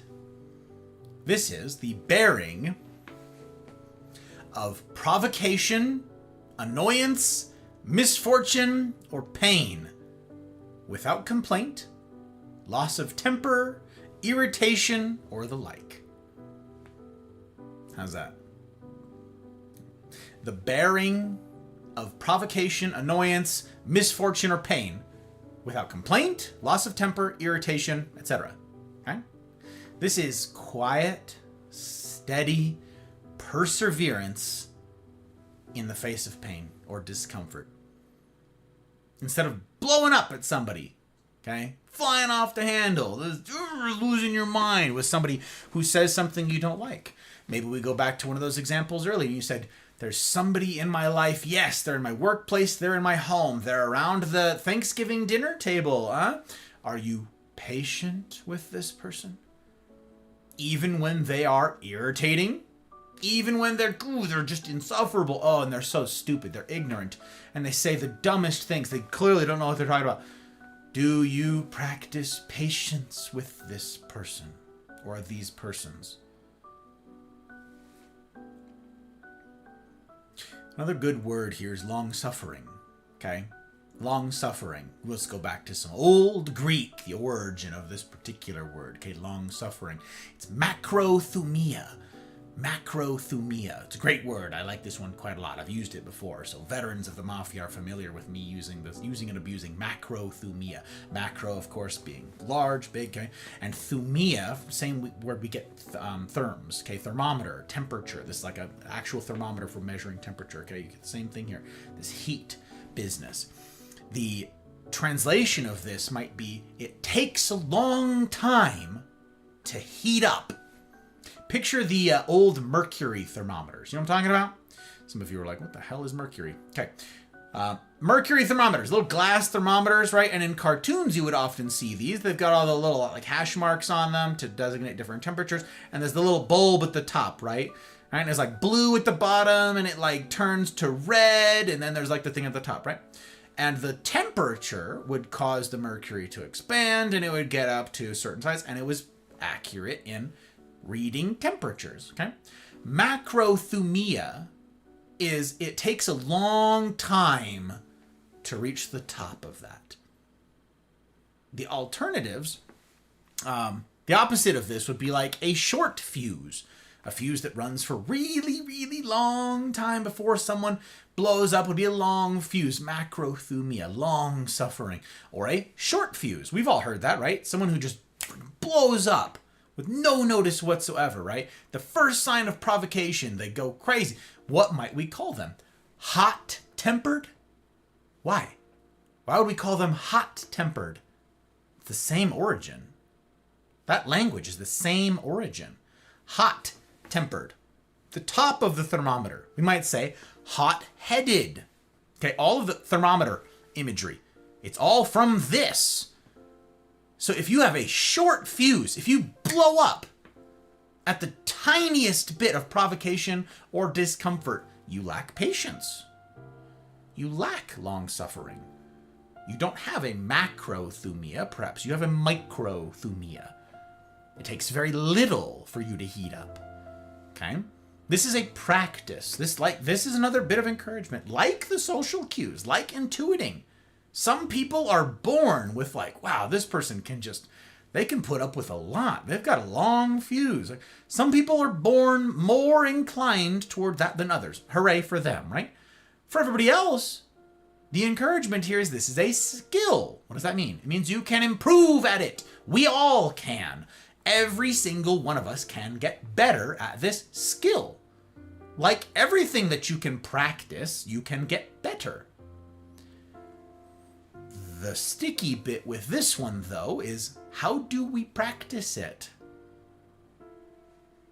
How do we get reps in with this, do you imagine?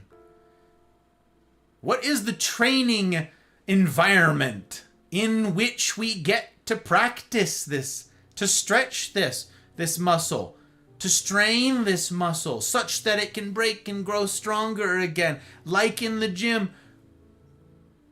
What are the conditions? Stressful ones. Ones that require patience of you. That is the danger of so much of this.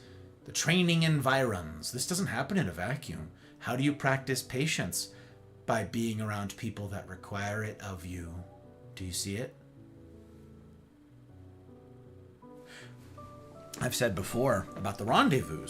Again, our weekly smaller group hangout get-togethers that we've got in the Mafia community. The next set of them sign-ups aren't until September at this point. But I hope if you guys aren't plugged in that you will ask more questions about it and be prepared to sign up for the September ones once we start taking sign-ups. But the spring ones, we're off to the races now. These groups are not organized by who's who. It is pretty danged random. And we've got all sorts. We've got people of every political persuasion, yes. All ages, backgrounds, military, civilian, guy, gal, up, down, left, right, you name it. We've got all sorts from all walks. You get to practice patience every single week. This person says something that you don't like. Maybe it was really poorly articulated and it's like grating and you're like, oh. What will you do? Will you blow up? Will you freak out on them? Will you shriek and scream and call them names? Congratulations, you just blew it with your training session. And you've further ingrained in yourself, in your character, someone with a short fuse. And that will be what you become for the rest of your life, is what you train for. Or will you be patient? Will you practice long-suffering? If someone says something that you take umbrage with, will you go,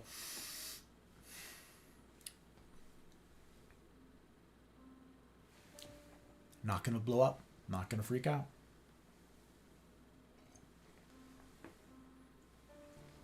Macrothumia. I worked my whole life. I don't apologize to take care of my family. What? And I Gale! refuse to be a fool. Dancing on the string held by all those... 5 gifted subs. Crazy. Thank you, Gale. That's incredibly kind. That is very generous of you. Gang, again, if you guys aren't following on Rumble, follow on Rumble. And then if you are following on Rumble, even if you're not following on Rumble, just say something in Rumble chat. Just drop an emote in Rumble chat. And you can pick up one of the gifted subs that have been kindly supplied here so that you get the ad-free experience and all the rest of the stuff to people. Access to behind the paywall things. That's thanks to the generosity of Trotsky and Gale. Thank you both. Also, it's good to see you, Gale. I didn't know you were here. I can't see chat. For anybody who's just joining, I can't see chat. I've disabled chat because I get derailed really easily. Thank you. Means an awful heckin' lot.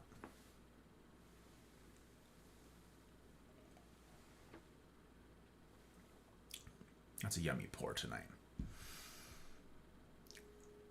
That's a yummy pour.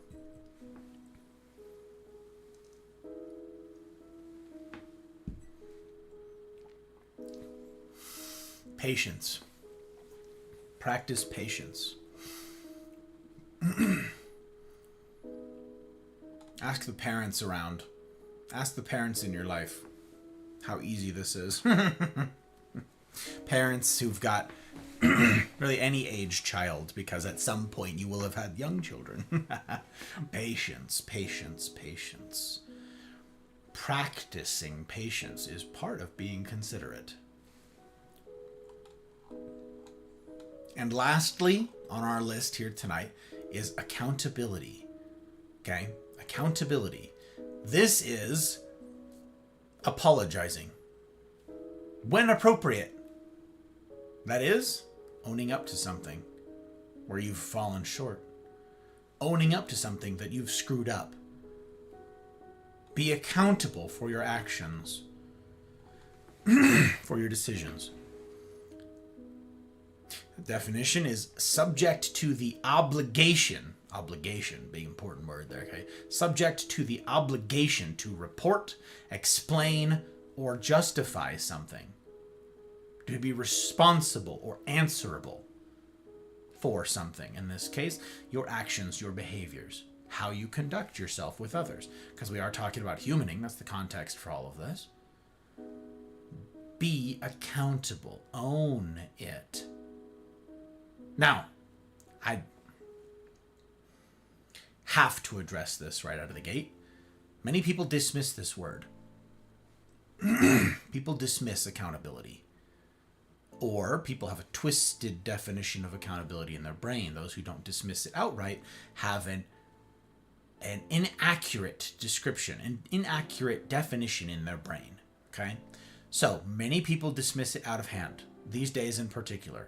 They assume, those who do, that it's either misplaced, that is, accountability, saying this person ought to be held accountable for, or you ought to be held accountable for. They assume that it's either misplaced and therefore unjust, and there's a word for you, or that it's just an outward expression of willful cruelty that's wrongfully put on this person to say they need to be held accountable. They didn't do anything wrong, get away from them, etc. Or that it's just someone being cruel. Not that this is a mistake and it's going to get cleared up and so forth, but that this person is just exercising raw power. And they're just they might use the word narcissist incorrectly again. They might just be a power monger. They might just be a tyrant. They might just be a petty little tyrant who wants to exercise power over people. And okay, so accountability. Consider. Everyone who wants accountability, everybody wants accountability for others' actions. Just not theirs.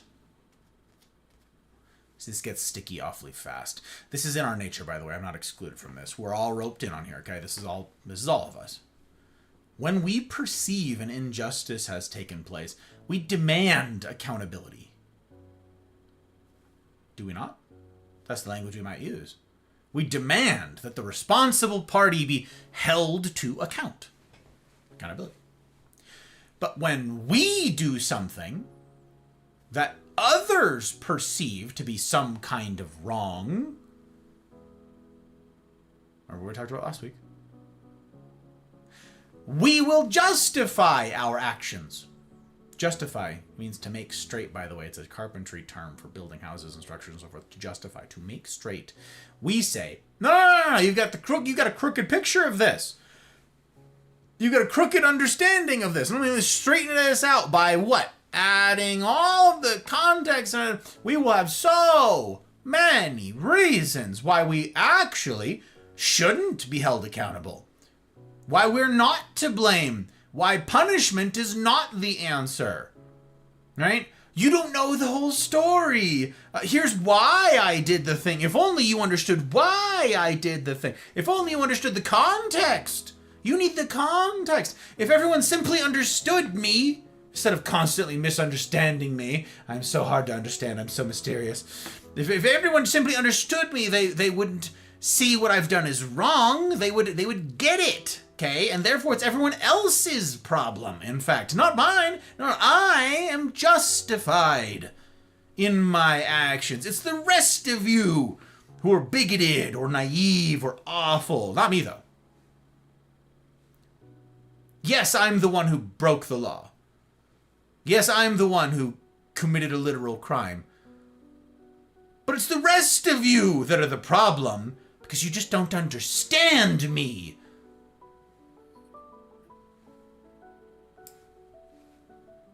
And yet, this is not, curiously, our default thinking about others, is it? We do not begin with the benefit of the doubt when it comes to the behaviors of others. But we lose our minds when we see others refuse to see the nuance in our actions. Accountability for thee, just not for me. Well, mine makes sense. Theirs can't, though, right? But they're in a position of authority. Still human.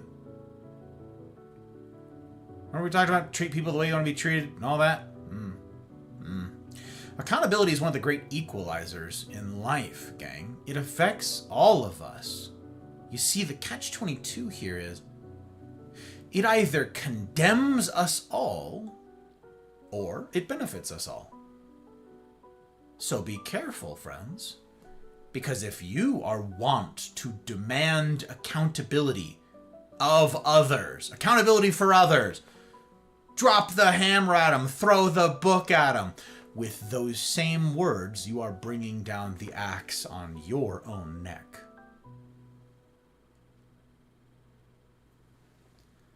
Are you guiltless?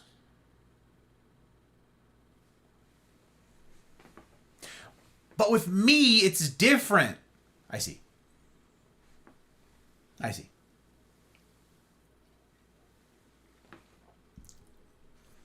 Be very careful. Be very careful about demanding justice. We all want justice. But if we are to be benefited by living in a just system, a just society, then we too must be held to account within the confines of that society. And if we refuse, insofar as we refuse, to subject ourselves to that system, that structure, we damn the whole structure. How many people have you heard say the phrase in the past, 10 years? How many of you have heard somebody, big or small, big platform or small, maybe you yourselves have said it, nobody is above the law? Why would you say that? Because you expect that someone's egregious behaviors or actions be held to account, that there be justice, a reckoning for them, right? What about you? With me, there's nuance. It's different.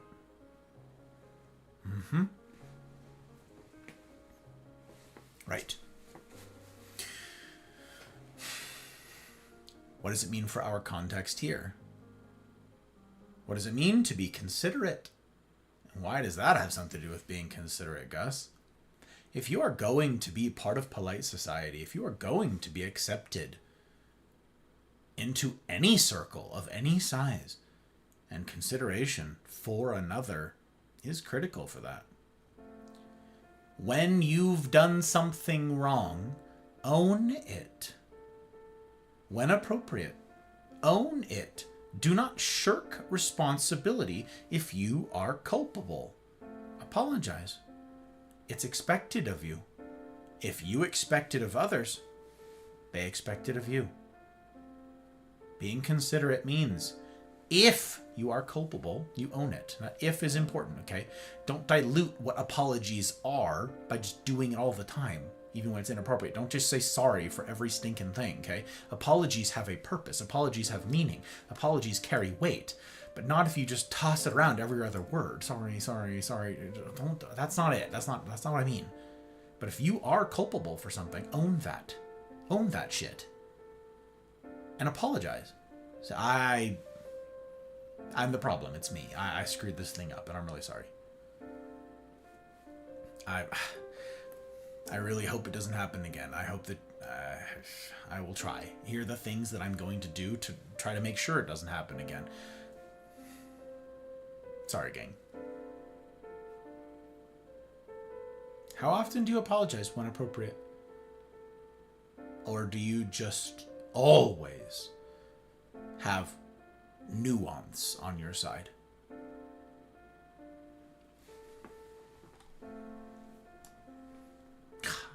I've moved way too slow. Here's our list. Here's what we covered. What does it mean to be considerate of others? Practice empathy. Choose compassion. Be sensitive to the needs of others. Intuiting. Mind your manners. Put others first. That is, don't have a preoccupation with yourself. Have the consideration of others be a big part of your life. How others are doing, how others are... Selflessness, okay? Practicing patience. Getting those reps in. And then practicing it. Long fuse. And apologize when appropriate, when you ought to. Being accountable. Being accountable to the social circle that you want to be or that you are a part of. Okay? Those are the things. That's what we covered. All of that, to my mind, from all these things that I've read and encountered, are what it is part of being considerate. Each of these items, for what it's worth, demand of us courage. Another word that I love to abuse. Courage and the willingness to risk injury. And by that I mean we'll have to make a move in a positive direction toward others, toward our neighbor, toward the people with whom we are in regular contact, including members of this community, if you are a part of this community, your workplace, your home, your literal physical neighborhood, your apartment complex, okay? Risking injury, we will have to move in a positive direction toward others, even when there's no guarantee that others will follow suit, because there isn't a guarantee that others will follow suit. And if your mindset is, again, can't stress this enough, if your mindset is, I've been wronged, Gus, others need to come to me, others owe it to me, the world owes it to me, then you won't take these steps. You won't take a risky step in the direction of others. Your attitude precludes you from doing so. If your general attitude is that the world is somehow indebted to you because of how you've been wronged, that's the negative side of narcissism, or because of how, oh my gosh, just perfect you are, which is very rare, by the way. The opposite side of it, someone just thinking that they're God's gift to man. By comparison, very rare, far more common to run into the first, the former, someone who is just the world's victim. Maybe it wasn't always that way, but it certainly is now in our world, in our culture. So, if you feel that the world owes you, if that's your general sentiment, and that resentment prevents you from taking these steps, and you still claim that you care about the state of the world, and you claim people really do need to unite, and I hate to see everything so broken up, and we really got to get this humaning stuff under control, or everything's going to fall apart. You claim to want to see that change in the world. Positive change. Less division, more unite, less partisanship. Why can't we just be civil? And yet your prevailing attitude is that the world owes you. You're a liar. You don't actually want to see change. Else your actions would reflect that. But your actions don't. Your actions of isolating and saying, no, everyone else owes me an apology. Everyone else comes to me. They should be so lucky. Maybe I'll forgive them. Maybe I'll be patient with them. Maybe I'll be gracious with them. You're a liar. You don't actually want to see the world changed. You don't actually want to see the world benefited. You care about you. If you are unwilling to live these things yourself and yet demand them of others, you are the problem. You can hope that others do them. You can hope that others take positive steps toward it. You can hope that others risk and heal the breaches in the social contract. You can hope for all that. I certainly do. Nothing wrong with hoping for that. But how many people in life do you have control over again? That you have direct control over? All the time?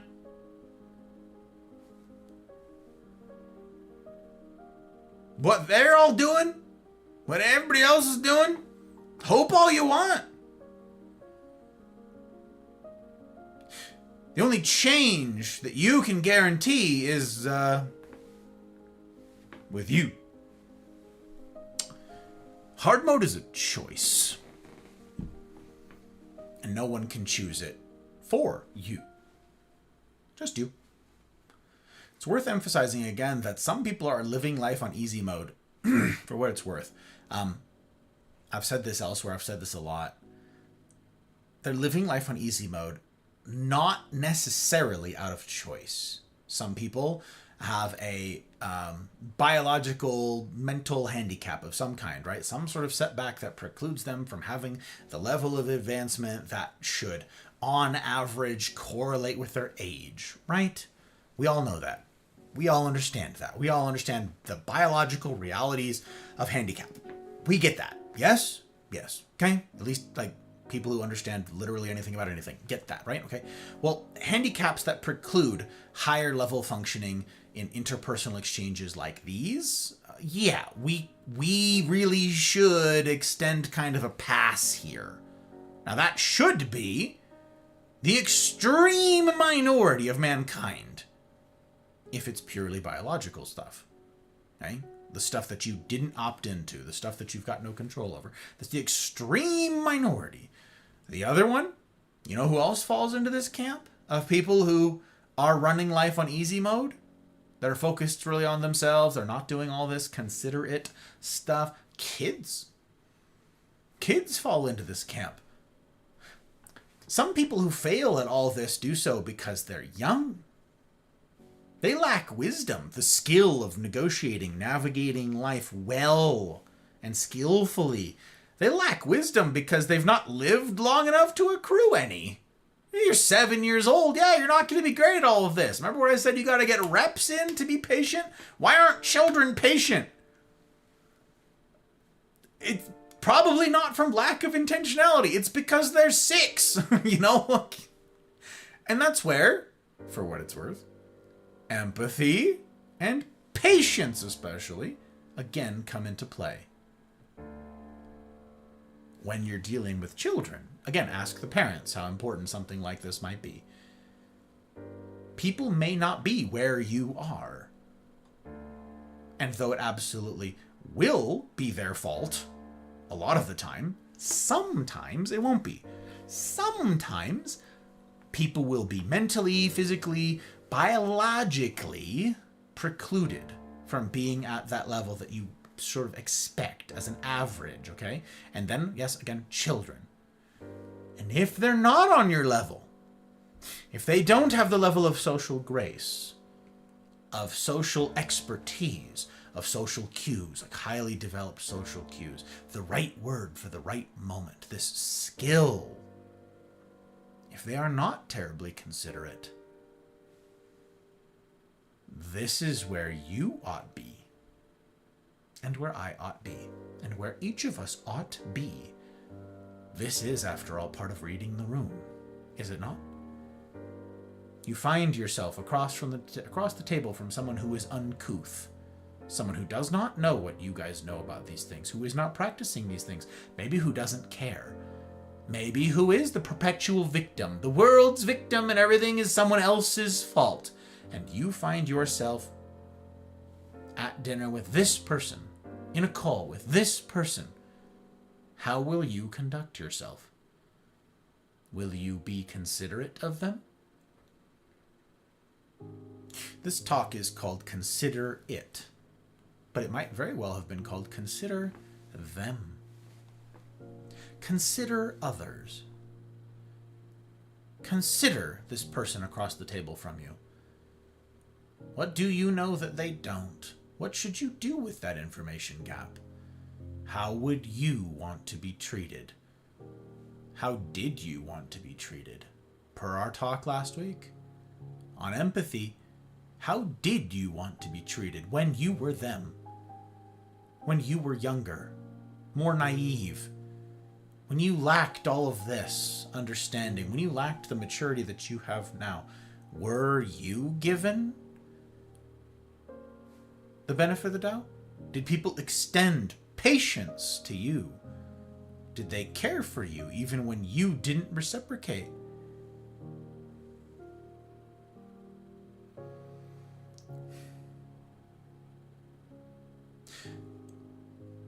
By way of conclusion, all of this, incidentally, being considerate of one another, we marry this with the idea of treat people the way you want to be treated.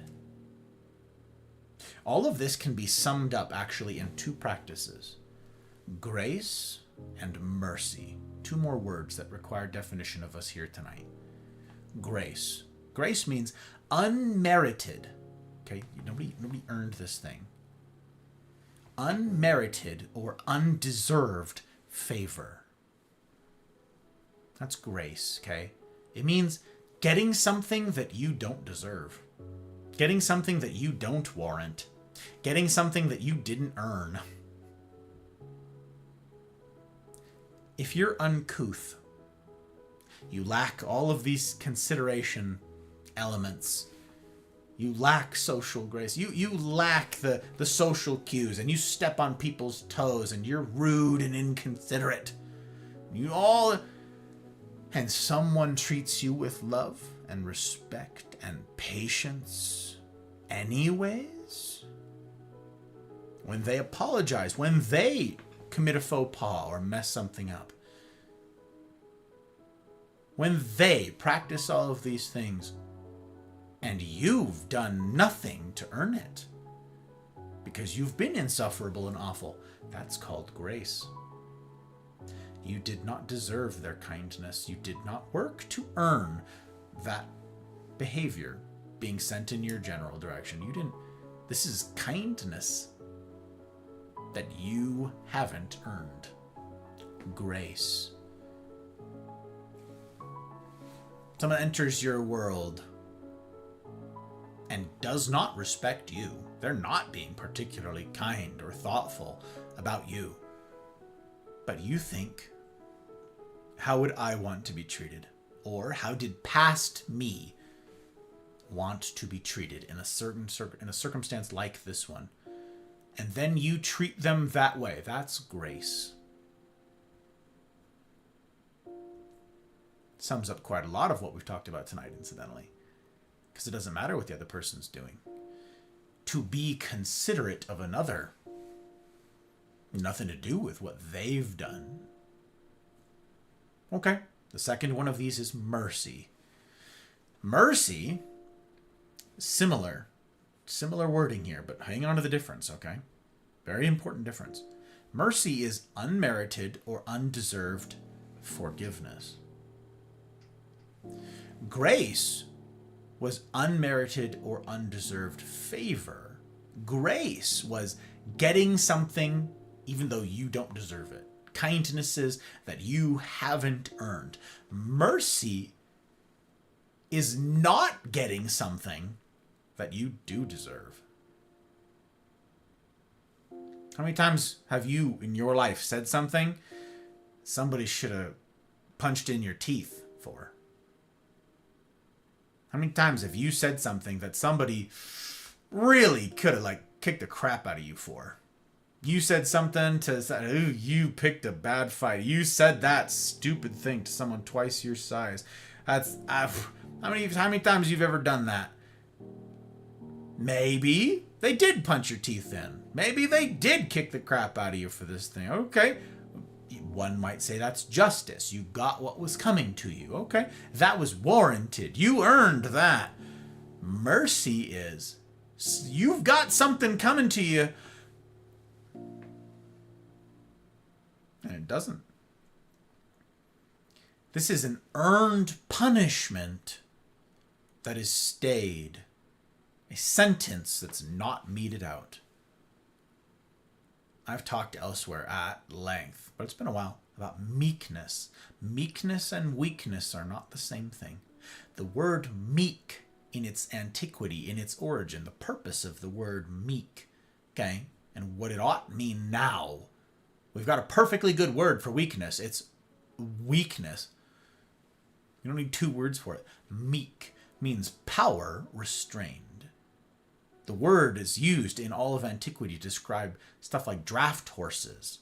It's giant, powerful animals, all this muscle and all this mass, harnessed, channeled, not kicking and thrashing and destroying. Well, that would be uncontrolled rage, and that's not it. Meekness is that power restrained.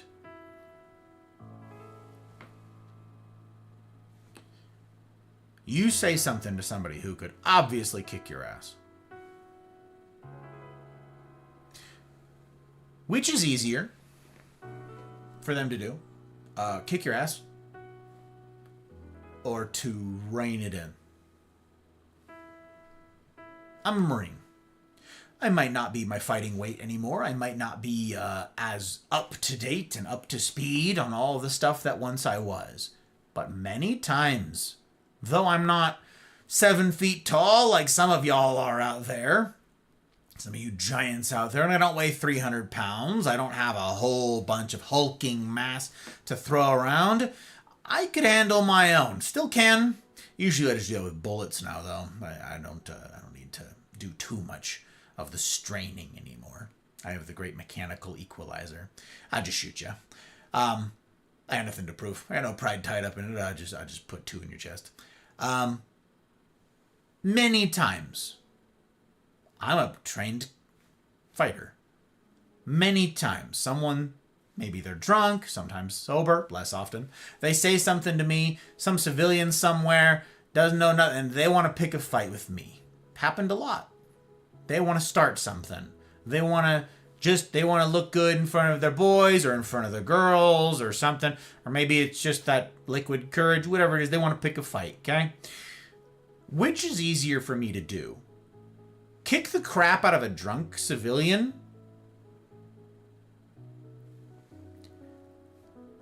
Or practice patience and long-suffering and all of this, and restraint, and exercise mercy.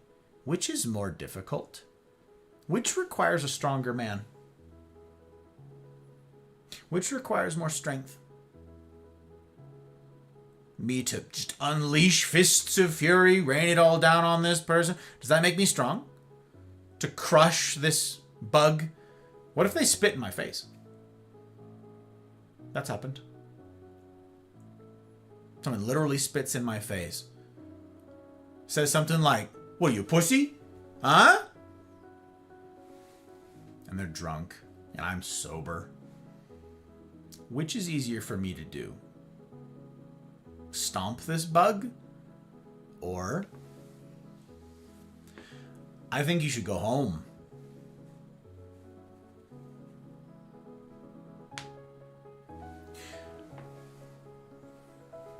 Which is stronger?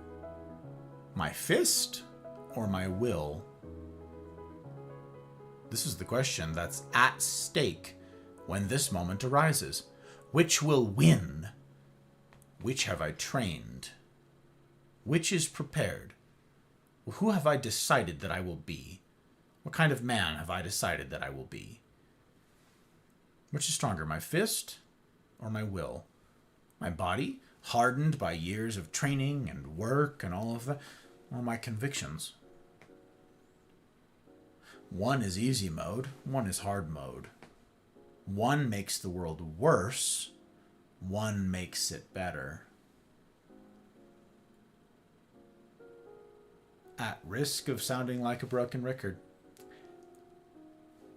the right thing and the easy thing are rarely the same thing. Grace and mercy. How might we sum up? Being considerate of another. Tie it together with this idea of treat people the way that you want to be treated. Do you want meaningful relationships in your life? The alternative is die alone and be eaten by your cats.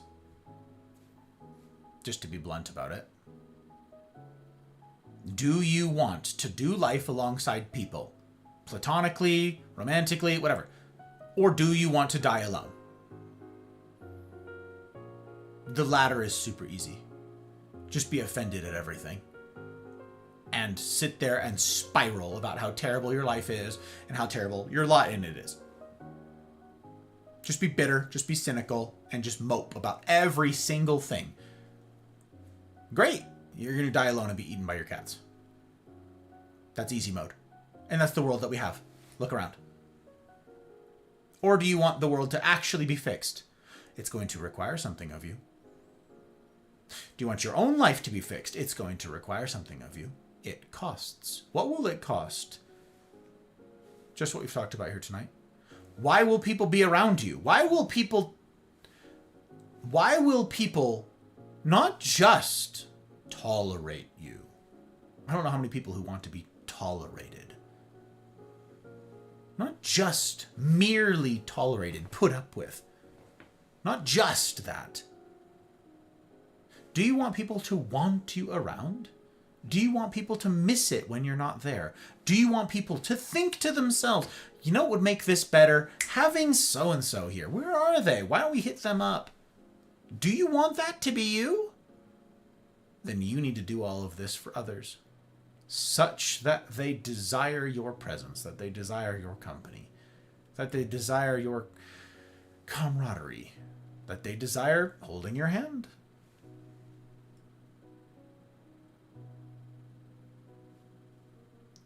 Grace and mercy. Unmerited or undeserved favor for grace. Treating people the way that you would want to be treated, even though they don't warrant it, even though they haven't earned it. And mercy, even when they're an a-hole, even when they've screwed it all up. And justice is coming their way and you rein it in. If you can do these two things well, you will have no shortage of people around you in your life to be there for the good times and the hard times. To be considerate of another is to invite them to do life alongside you. And that is precisely what we're doing here. And I invite you to consider, what does your life look like right now in this regard? How are you faring right now? If you look around, how many people say, I really want this person to be here for this. We should call him. Does your phone ever ring?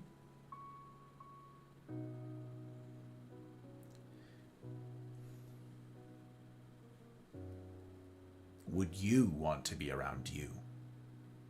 With the things that you talk about, with the things you say, with the things you don't say, with your actions, would you want to be around you? Consider that. Consider it.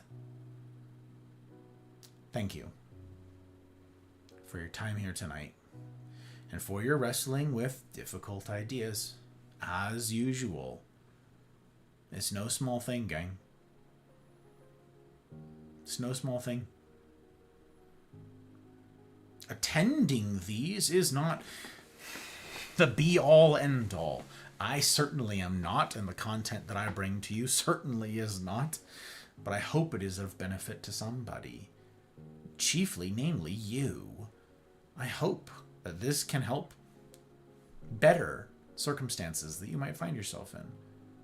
Heal some things that are broken and move you toward a healthy life.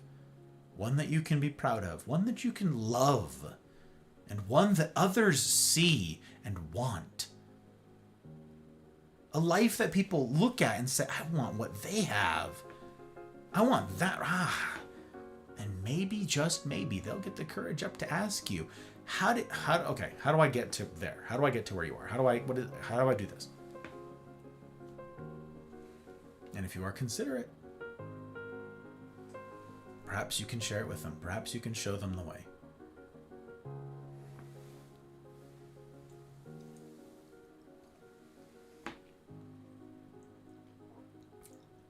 Next stream is tomorrow morning. We've got a Just Chatting stream lined up for the morning, 10 a.m. Pacific. Okay? Hope to see you guys for 10 a.m. If you've got questions about this, you can bring it up there. You can. If you've got still more questions about this that you want to bring up in a more private setting, Wednesday for the rendezvous, for those of you who are in them. Tomorrow for the CNR that I get to see during the day for the Saturday crew. Really looking forward to that. For all of you out there, I hope that the night is kind to you, that the intervening hours between now and, was it 15 hours? No, 13, no, 15 hours. 15 hours from now, I will have been live for 25 minutes or so. So I hope to see you guys there for that. It'll only be 90 minutes long, so check in. Let me know how things are going in your world. It's a good time to keep me abreast of stuff. If I don't have some other mechanism for keeping up on your life, I hope that you will utilize Saturday mornings to do that. Saturday morning for me, it'd be evening for a lot of you, but you know what I mean. And then Saturday night, I've still got my regularly scheduled streams, so I hope to see you guys there for the second stream tomorrow. Again, I don't like pinging everybody and atting everyone if I don't have to, so I will put out one ping tomorrow morning, just one ping for the whole day. It'll be like, all right, stream now, stream in the afternoon. Okay, there's shorts being rolled out on Rumble. There's stuff rolling out on YouTube. I hope you guys will give it all a look-see, especially the shorts. I'm doing an experiment on Rumble, and I'm part of an incentive program right now to see about those shorts and see how well they perform in the month of March. So with the last handful of days here in the month, I'd be grateful if you guys would pull up a tab after this or whatever and just like maybe loop a couple of the shorts. I think you can just go to Rumble and click on shorts and hit play on the first one. It'll just loop through all of my shorts and then stop. So you can just do that. Do that once or twice. Just give them all a regular autoplay watch, and it helps us out. Yeah. I'm enamored as heck of you guys, and I'm grateful to get to do this with you guys. I'm grateful for your courage. That is... I don't take that lightly. The world lacks courage today. The world lacks... People lack courage. They're not brave. They hear something like this and go, no. My life's hard enough. Work was stressful enough. I've got enough on my plate. I don't, And you guys said, yeah, I've got enough on my plate. But one more thing. And here you are. So thank you. And it's to you, that remarkable sort, that I get to raise my final glass of the evening. Cheers to you.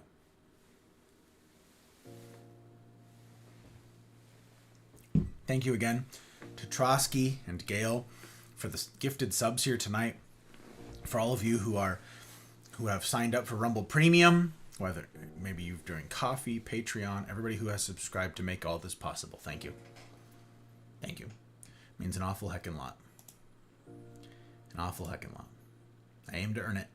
From the silly to the serious and all the stuff in between, I aim to earn it. No raid tonight, you guys. We don't raid out after the seriousness. I truly hope to see you in the morning. What will it look like to do this thing meaningfully? What will the streams look like tomorrow? What will we get up to? Come and see. Come and see. And as ever, I will strive to see that it's a decision that you don't regret. In the meantime, I wish for you each marvelous evenings, mornings, wherever ye be. And I will see you on the other side.